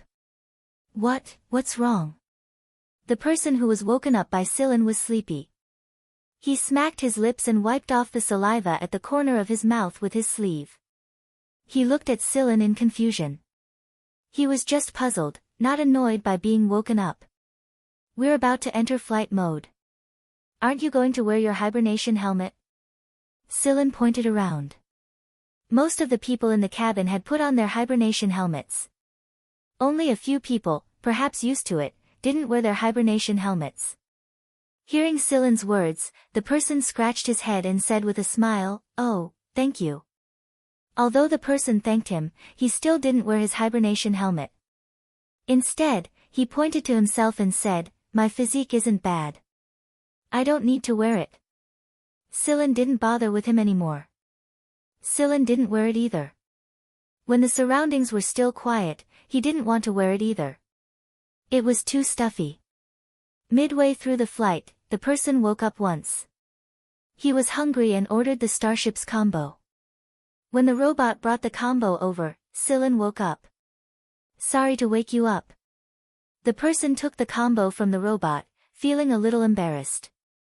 "It's fine." Scylla also ordered a combo. "I also want to replenish my energy." The person chuckled, opened the combo box, and started eating. He seemed to be very hungry and ate in a sorry state. After eating, the person chatted with Scylla about the combo. Although he ate in a hurry, his evaluation of the combo was very powerful and pointed out the key points. As Scylla listened, he pointed at the corner of his mouth and said, "There is food residue." "Oh." The person wiped it with his sleeves. Scylla pointed at his nose again. The person stuck out his tongue and licked it. Scylla, if he wasn't mistaken, this person's tongue was too long. After licking, the person realized what was going on and turned to look at Scylla. Seeing that Scylla didn't show any signs of discrimination, he licked it again. This time, he licked it even further. It went past his eyes and almost reached his eyebrows. Scylla raised his eyebrows. "Your tongue is quite long." The person's mouth gaped. "Don't you find it strange?" "Strange. Don't you think that?" The person opened his mouth again and pointed at his teeth. Scylla watched as the person's teeth moved. His teeth intersected and rubbed against each other, causing the food residue to come out from the gaps between his teeth. Scylla was silent for a moment. Quite unique. He didn't even need to brush his teeth. After confirming that Scylla didn't show any signs of discrimination, the person smiled happily. "My name is Libero. Nice to meet you. I'm Scylla." Scylla continued to finish his meal. A mutant. Indeed, Libero was a mutant. Although he looked like a normal person, these small details showed that he was different from a normal person. If one looked closely, they would find that Libero's pupils weren't round, but oval. Libero's fingers could become very long or retract, just like a normal person. This was just what Libero showed. "You don't discriminate against mutants?" "That's strange," Libero said. "There's nothing to discriminate about. I'm not a noble." Libero shook his head. "In the Empire, whether you're a noble or not, everyone discriminates against mutants. That is, unless you reach a level where no one dares to discriminate against you." As he said this, Libero's eyes lit up. Scylla nodded, but he didn't say anything. It wasn't easy to find someone who didn't discriminate against mutants. Libero was very happy, and he chatted with Scylla for the entire journey. However, it was mostly Libero talking. Scylla didn't say much. With people chatting, the journey became a lot faster. The final stop of this trip was the Imperial capital, but very few people actually arrived at the Imperial capital station. When they arrived at the Imperial capital star field, many people in the cabin began to change their clothes. They changed out of their ordinary clothes and put on expensive and bright clothes. It seemed that such luxurious clothes could increase their confidence a little. Scylla and Libero looked at these people. They hadn't expected this, and they hadn't prepared for it. The people in the same cabin were all going to the capital, but Libero and Scylla didn't explain in detail what they were going to do. Libero only said that he was here to study, and Scylla said that he was here to try his luck. Many people came to the capital to try their luck. There were many nobles in the capital, and there were many opportunities. However, the pressure that came with it was also much greater. Most of the people in the same cabin were here to try their luck. After parting ways with Libero, Silen met up with Hui Mao and started to think about what to do next. After thinking about it, Silen decided to go to AF1 first. The matter with the Gen family wasn't easy to solve. However, Silen didn't expect to see Libero again at the entrance of AF1.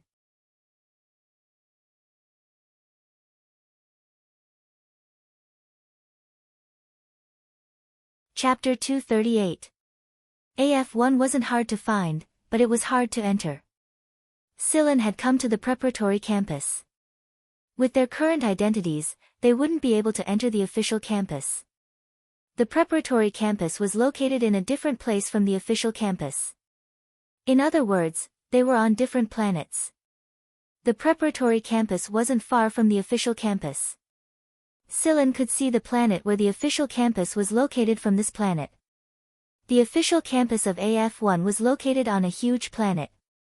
There were 3 schools on the planet, AF1, AF2, and AF3. There were a few satellite planets around the planet. AF1's preparatory campus was located on one of these satellite planets. Of course, the central planet could be seen with the naked eye from the satellite planet. There were not many complicated tests required to enroll into AF3.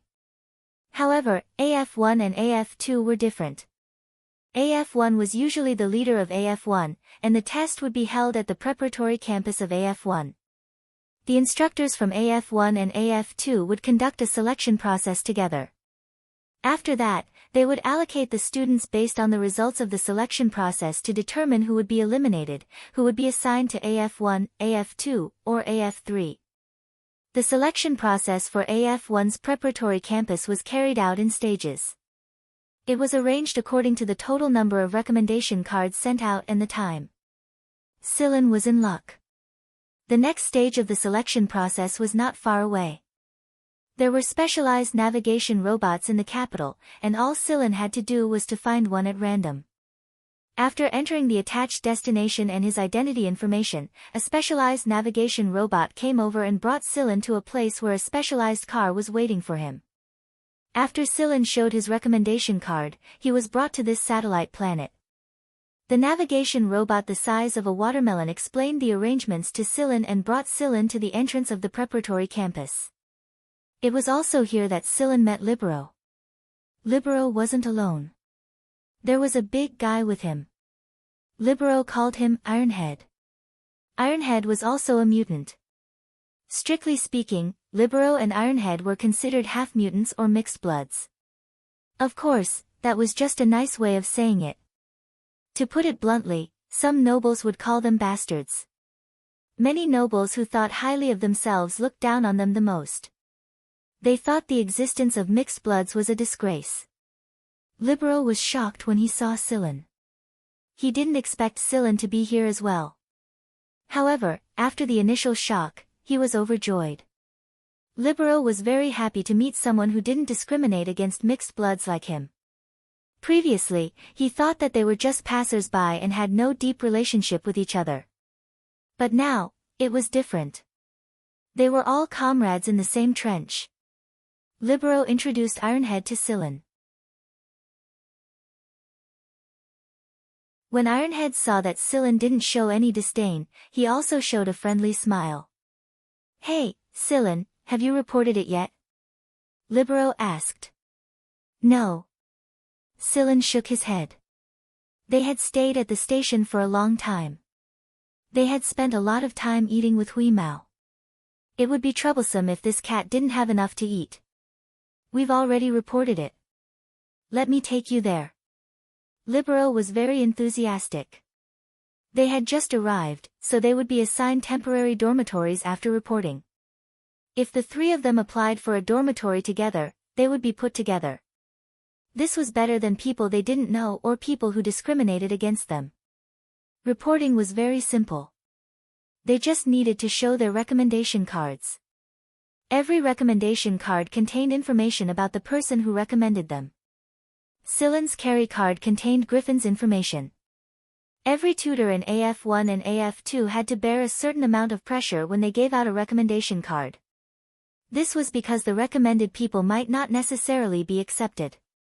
The final deduction ratio, which was the ratio of the number of recommendation cards given out to the number of people accepted, was closely related to the tutors. A tutor with a deduction ratio close to 1 would definitely be more respected in the affiliated schools. When Silen handed the recommendation card to the person in charge, the person didn't pay much attention to it. After all, there were many tutors in the affiliated schools, and there would be many people who recommended them too.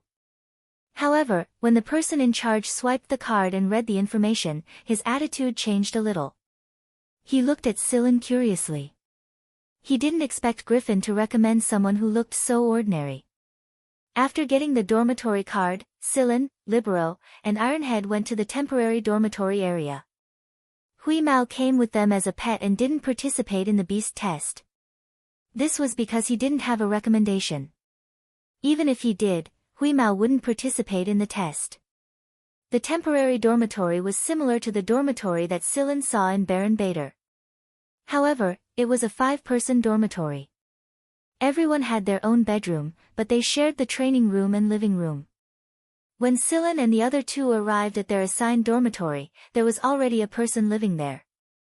From the looks of it, this person had been here for a while. When Silen and the others came in, the person seemed to have just woken up. He was still a little sleepy. When he saw Silen and the others, he stretched. "Yo, your roommates are here. All 3 of you are." Libero first introduced himself, then introduced Silen and Ironhead. The person scratched his messy hair and chuckled. "I'm Wally. I come from a small corner of a planet in the 17th star sector." As he spoke, Wally sniffed. "You guys bought breakfast? It's lunch now, right?" Libero said helplessly. Wally rubbed his hands. "Whatever."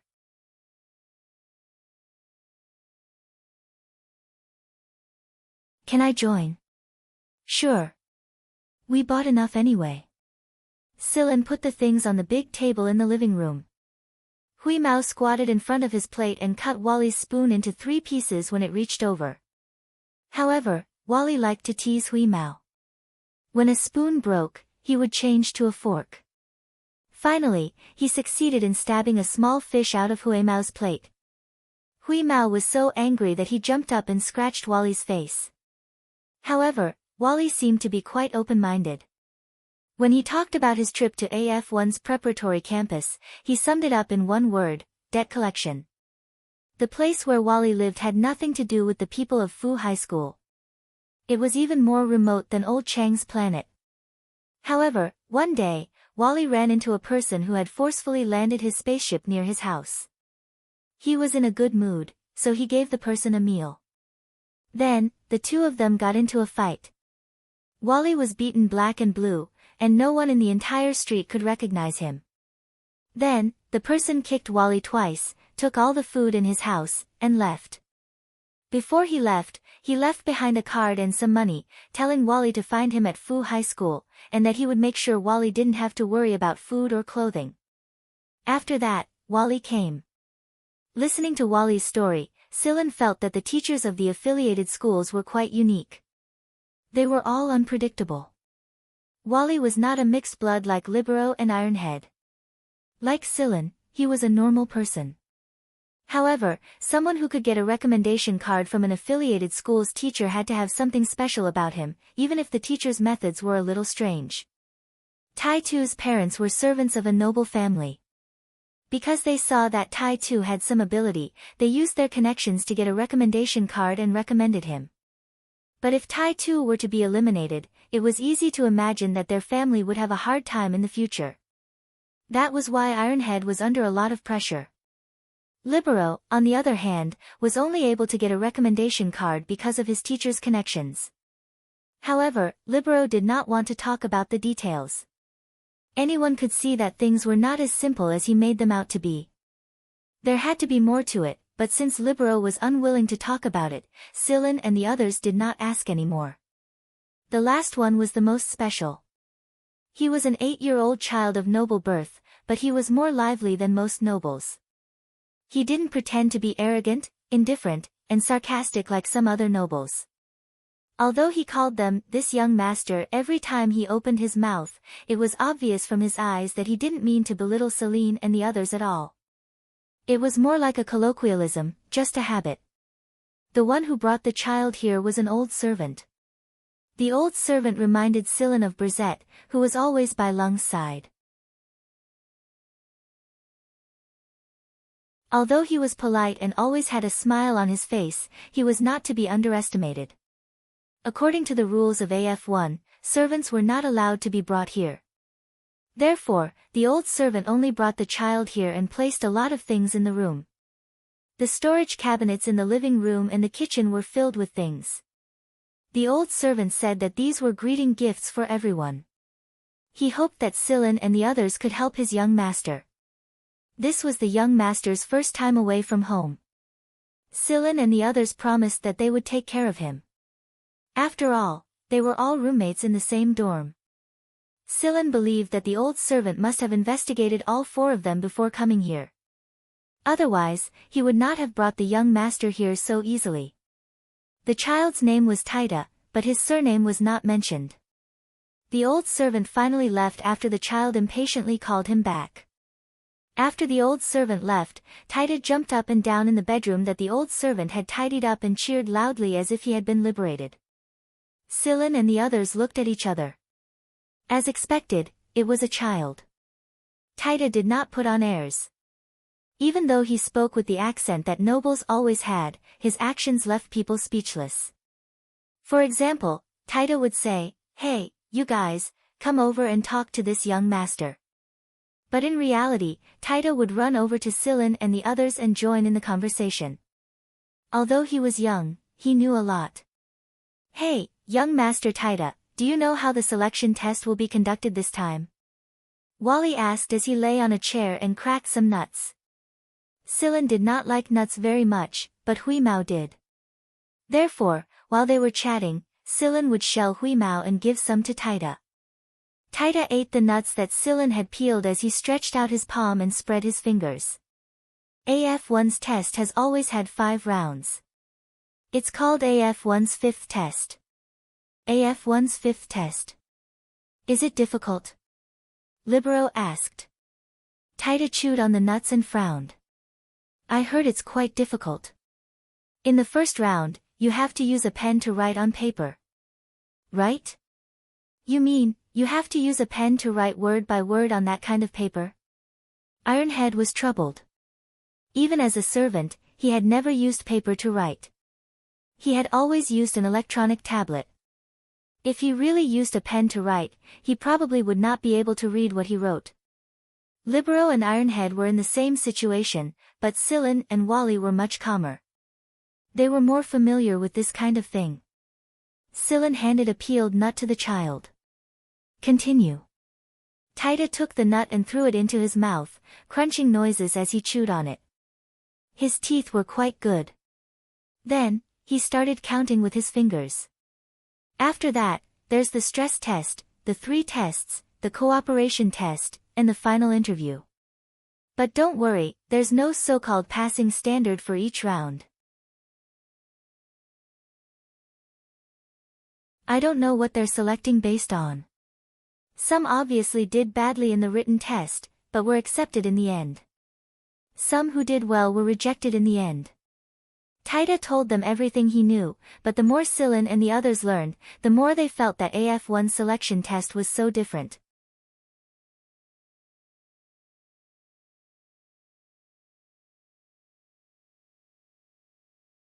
Chapter 239. It was their first day here, and they hadn't calmed down yet, so they chatted a little late that night. In order to take care of Taita, the youngest of the hostel, Celine and the others helped him a lot. It was obvious at first glance that the child lived like a prince. Even when he was bathing, there was a robot to scrub his back, and the old servant had arranged everything for him. Celine and the others had seen Taita's room before. After the old servant had finished decorating the room, they had all taken a look. It was so complete that Taita didn't have to do many things himself. He only had to give orders to the housekeeping robots and the AI system. As soon as he saw the thick plush carpet in Taida's room, Huimao felt an itch on his back. He wanted to rub against it immediately. In fact, Huimao did that, but Silen twisted him back before he went to sleep. There are a few hidden surveillance cameras in this dorm. There are 3 in Taida's room, 1 in the kitchen, 1 in the bathroom, and 2 in the living room. Huimao sat unhappily next to Silen after he was twisted back into his room. The final conclusion was that other than Silen's and the other 3's rooms, the rest of the dorm was monitored. Looks like Taida has a pretty deep background. Silen scratched Huimao's chin. He thought about what Taida had said about the 5th exam in AF5 and closed his eyes to sleep. Before he could fall asleep, Silen was woken up by Huimao's slap. What? Silen didn't even open his eyes. That kid can't sleep. He's probably homesick because he's not used to it. Through the surveillance in Taida's room, Huimao knew what was going on in the room. Since we're here, we have to get through it. 10 minutes later.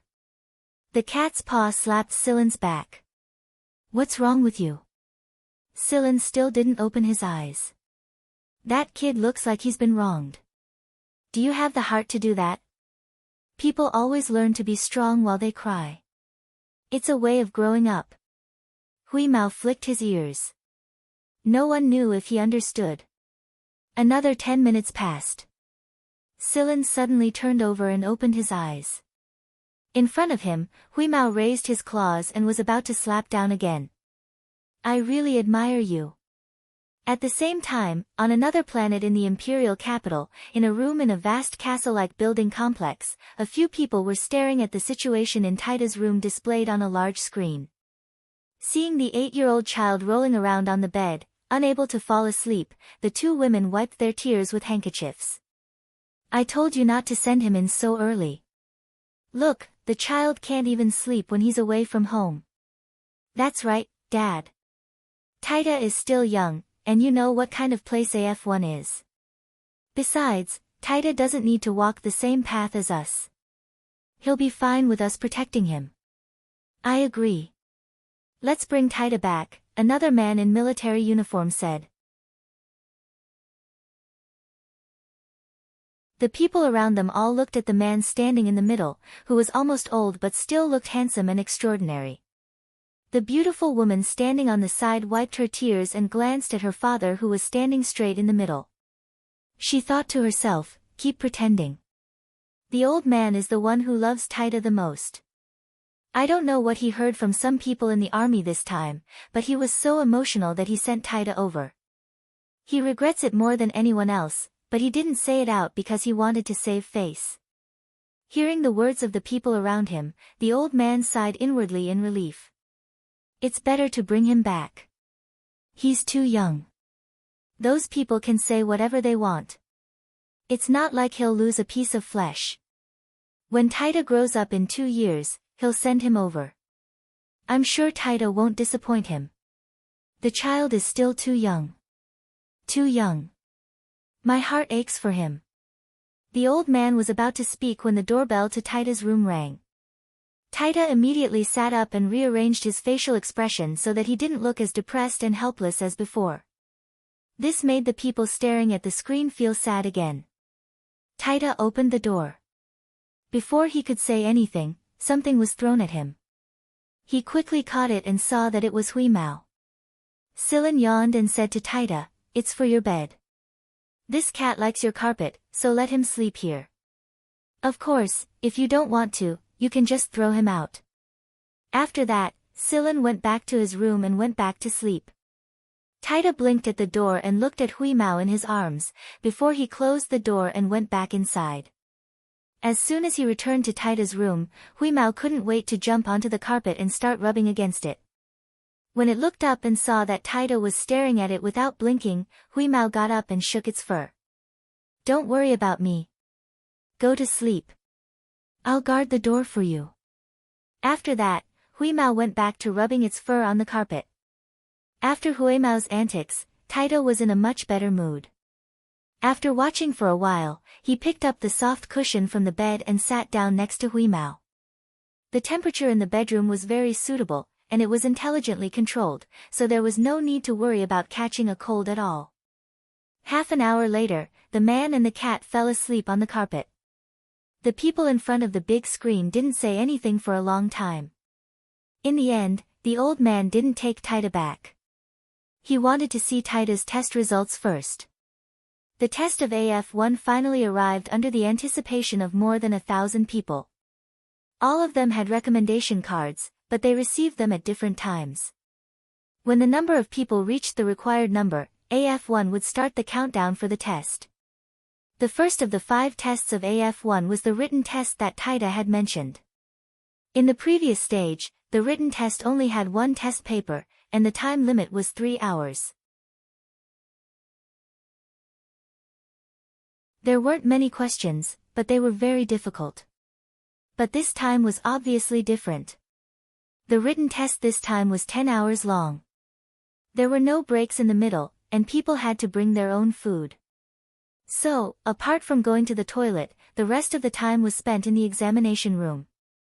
None of the candidates knew where their seats would be. Everyone gathered in the venue and sat down casually. Then, a barrier rose around the chairs to cover everyone, and they were moved to the examination room. Inside the examination room, you could only see the white light barrier around you. You couldn't see what was on the other side of the barrier. However, people standing outside the examination room could see everything clearly. So, don't try anything funny, or you'd end up in a very bad situation if you were caught. When everyone was moved to the examination room, they found that they were facing a thick book of test papers. That's right, it was a book. This included basic personal information as well as various aspects of the test and so on. Silan looked at it. The front was all basic information, including personal hobbies, what books you read, what information you read, what news you followed online, living habits, and so on. Many people tried to write positive things, but they didn't know that during the test, the tutors would arrange the test questions according to the information you wrote. If they found out that you lied, the tutors would make things very difficult for you. Silan didn't write too much. He only wrote down shooting and so on. After all, Guanfeng's gun was there, so it was only a matter of time before he wrote it down. These basic personal information also showed how much a person knew about themselves. It was also possible to tell whether a person was arrogant or had low self-esteem from the information they filled in. However, Silan didn't know what the written test standards were. Tita had said that some people were admitted even though they couldn't write. However, when Silan wrote the first word, Silan understood a little why there was a book of test papers. A person's handwriting would reflect some of that person's circumstances. A person's handwriting was like a person's. Their handwriting would become vigorous and steady as they grew older or more experienced. It was different at different times. If a person was in a good mood, their handwriting would be neat and tidy. If a person was in a bad mood, their handwriting would be crooked and crooked. The pressure of writing, the structure of the strokes, the size of the word, and even the level of the stroke could reflect a lot of things. For example, a person's habitual strength, self-awareness, the coordination between thinking and behavior, and so on. The speed of writing was also related to a person's comprehension. The layout of the words could also reflect the writer's attitude towards the outside world. Of course, there was also the issue of mentality. If a person's mentality changed, their handwriting would change along with it. There were definitely a lot of people whose handwriting became more and more sloppy as they went on, but there were also people whose handwriting didn't change much from beginning to end. That was the difference. After Silan was done filling in the basic information, he flipped to the opening questions. This was Silan's habit. Back at 7 Lights, he would select all the questions and go through them once before he started working on them even if he didn't need to write with a pen. The first question, noun explanation. It was a familiar question, but Silan couldn't help but feel lost as he stared at 5 whole pages of noun explanation. 99% of the questions were unfamiliar terms, and Silan hadn't heard of them since he came to the Mist Bodhisattva Empire. He continued to flip to the back. Questions and answers, calculations, discussions. I'm sorry, but there were no multiple-choice questions or true or false questions here. If you don't know, then you don't know. It wasn't like you could make a blind guess. Just as Taita had said, the questions covered a wide range of topics, ranging from the formation of the universe, quantum mechanics, evolutionary history, molecular formula, human reproduction, positive and abnormal physiological indicators, and ancient questions like which came first, the chicken or the egg. When he flipped to the fifth last question on the third to last page, Silen raised an eyebrow. There was only a short, inconspicuous line of words there: choose 30 of the questions above. No bonus points for writing more than that. Most of the time, such words would appear at the beginning of a test paper or at the end of a test paper. But it was very novel, and it was the fifth last question on the third to last page of this test paper. It wasn't easy to notice at all. There was no telling how many people would be shocked by this sentence in the end. Silen shook his head and continued to look at the questions at the back. The questions at the back were pretty much the same, except for the last one. After confirming that there were no other hidden meanings, Silen began to write. 2 hours later, Silen finished the first 30 questions and the questions at the back. All that was left was the last question. The last question's title was this: if you feel that the above questions aren't enough to showcase your characteristics or abilities, please feel free to answer them here. After thinking about it, Silen drew a cat in the answer area of this question on a whim. It was a chubby cat with a fish biscuit in its mouth. After answering the question, Silen was not in a hurry to hand in his test paper. After checking it once, he laid on the table and began to catch up on his sleep. He felt that the later tests of AF1 would be very exhausting, so he needed to accumulate energy in advance. There were some instructors from AF1 and AF2 walking around the examination room. They could clearly see the petty tricks of the examinees.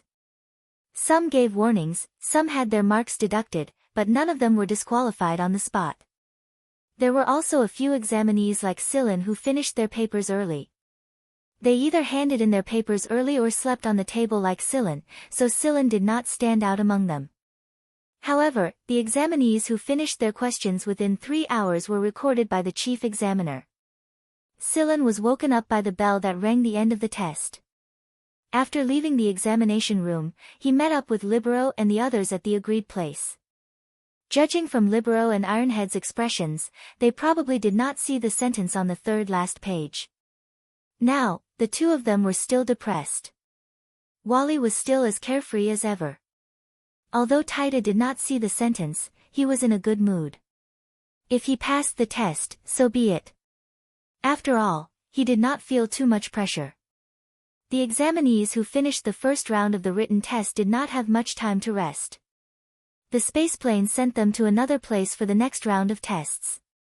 The stress test was to check the examinees' physical reactions to stress, such as recovery ability, immune tolerance, and physiological reactions under conditions such as low oxygen and low pressure.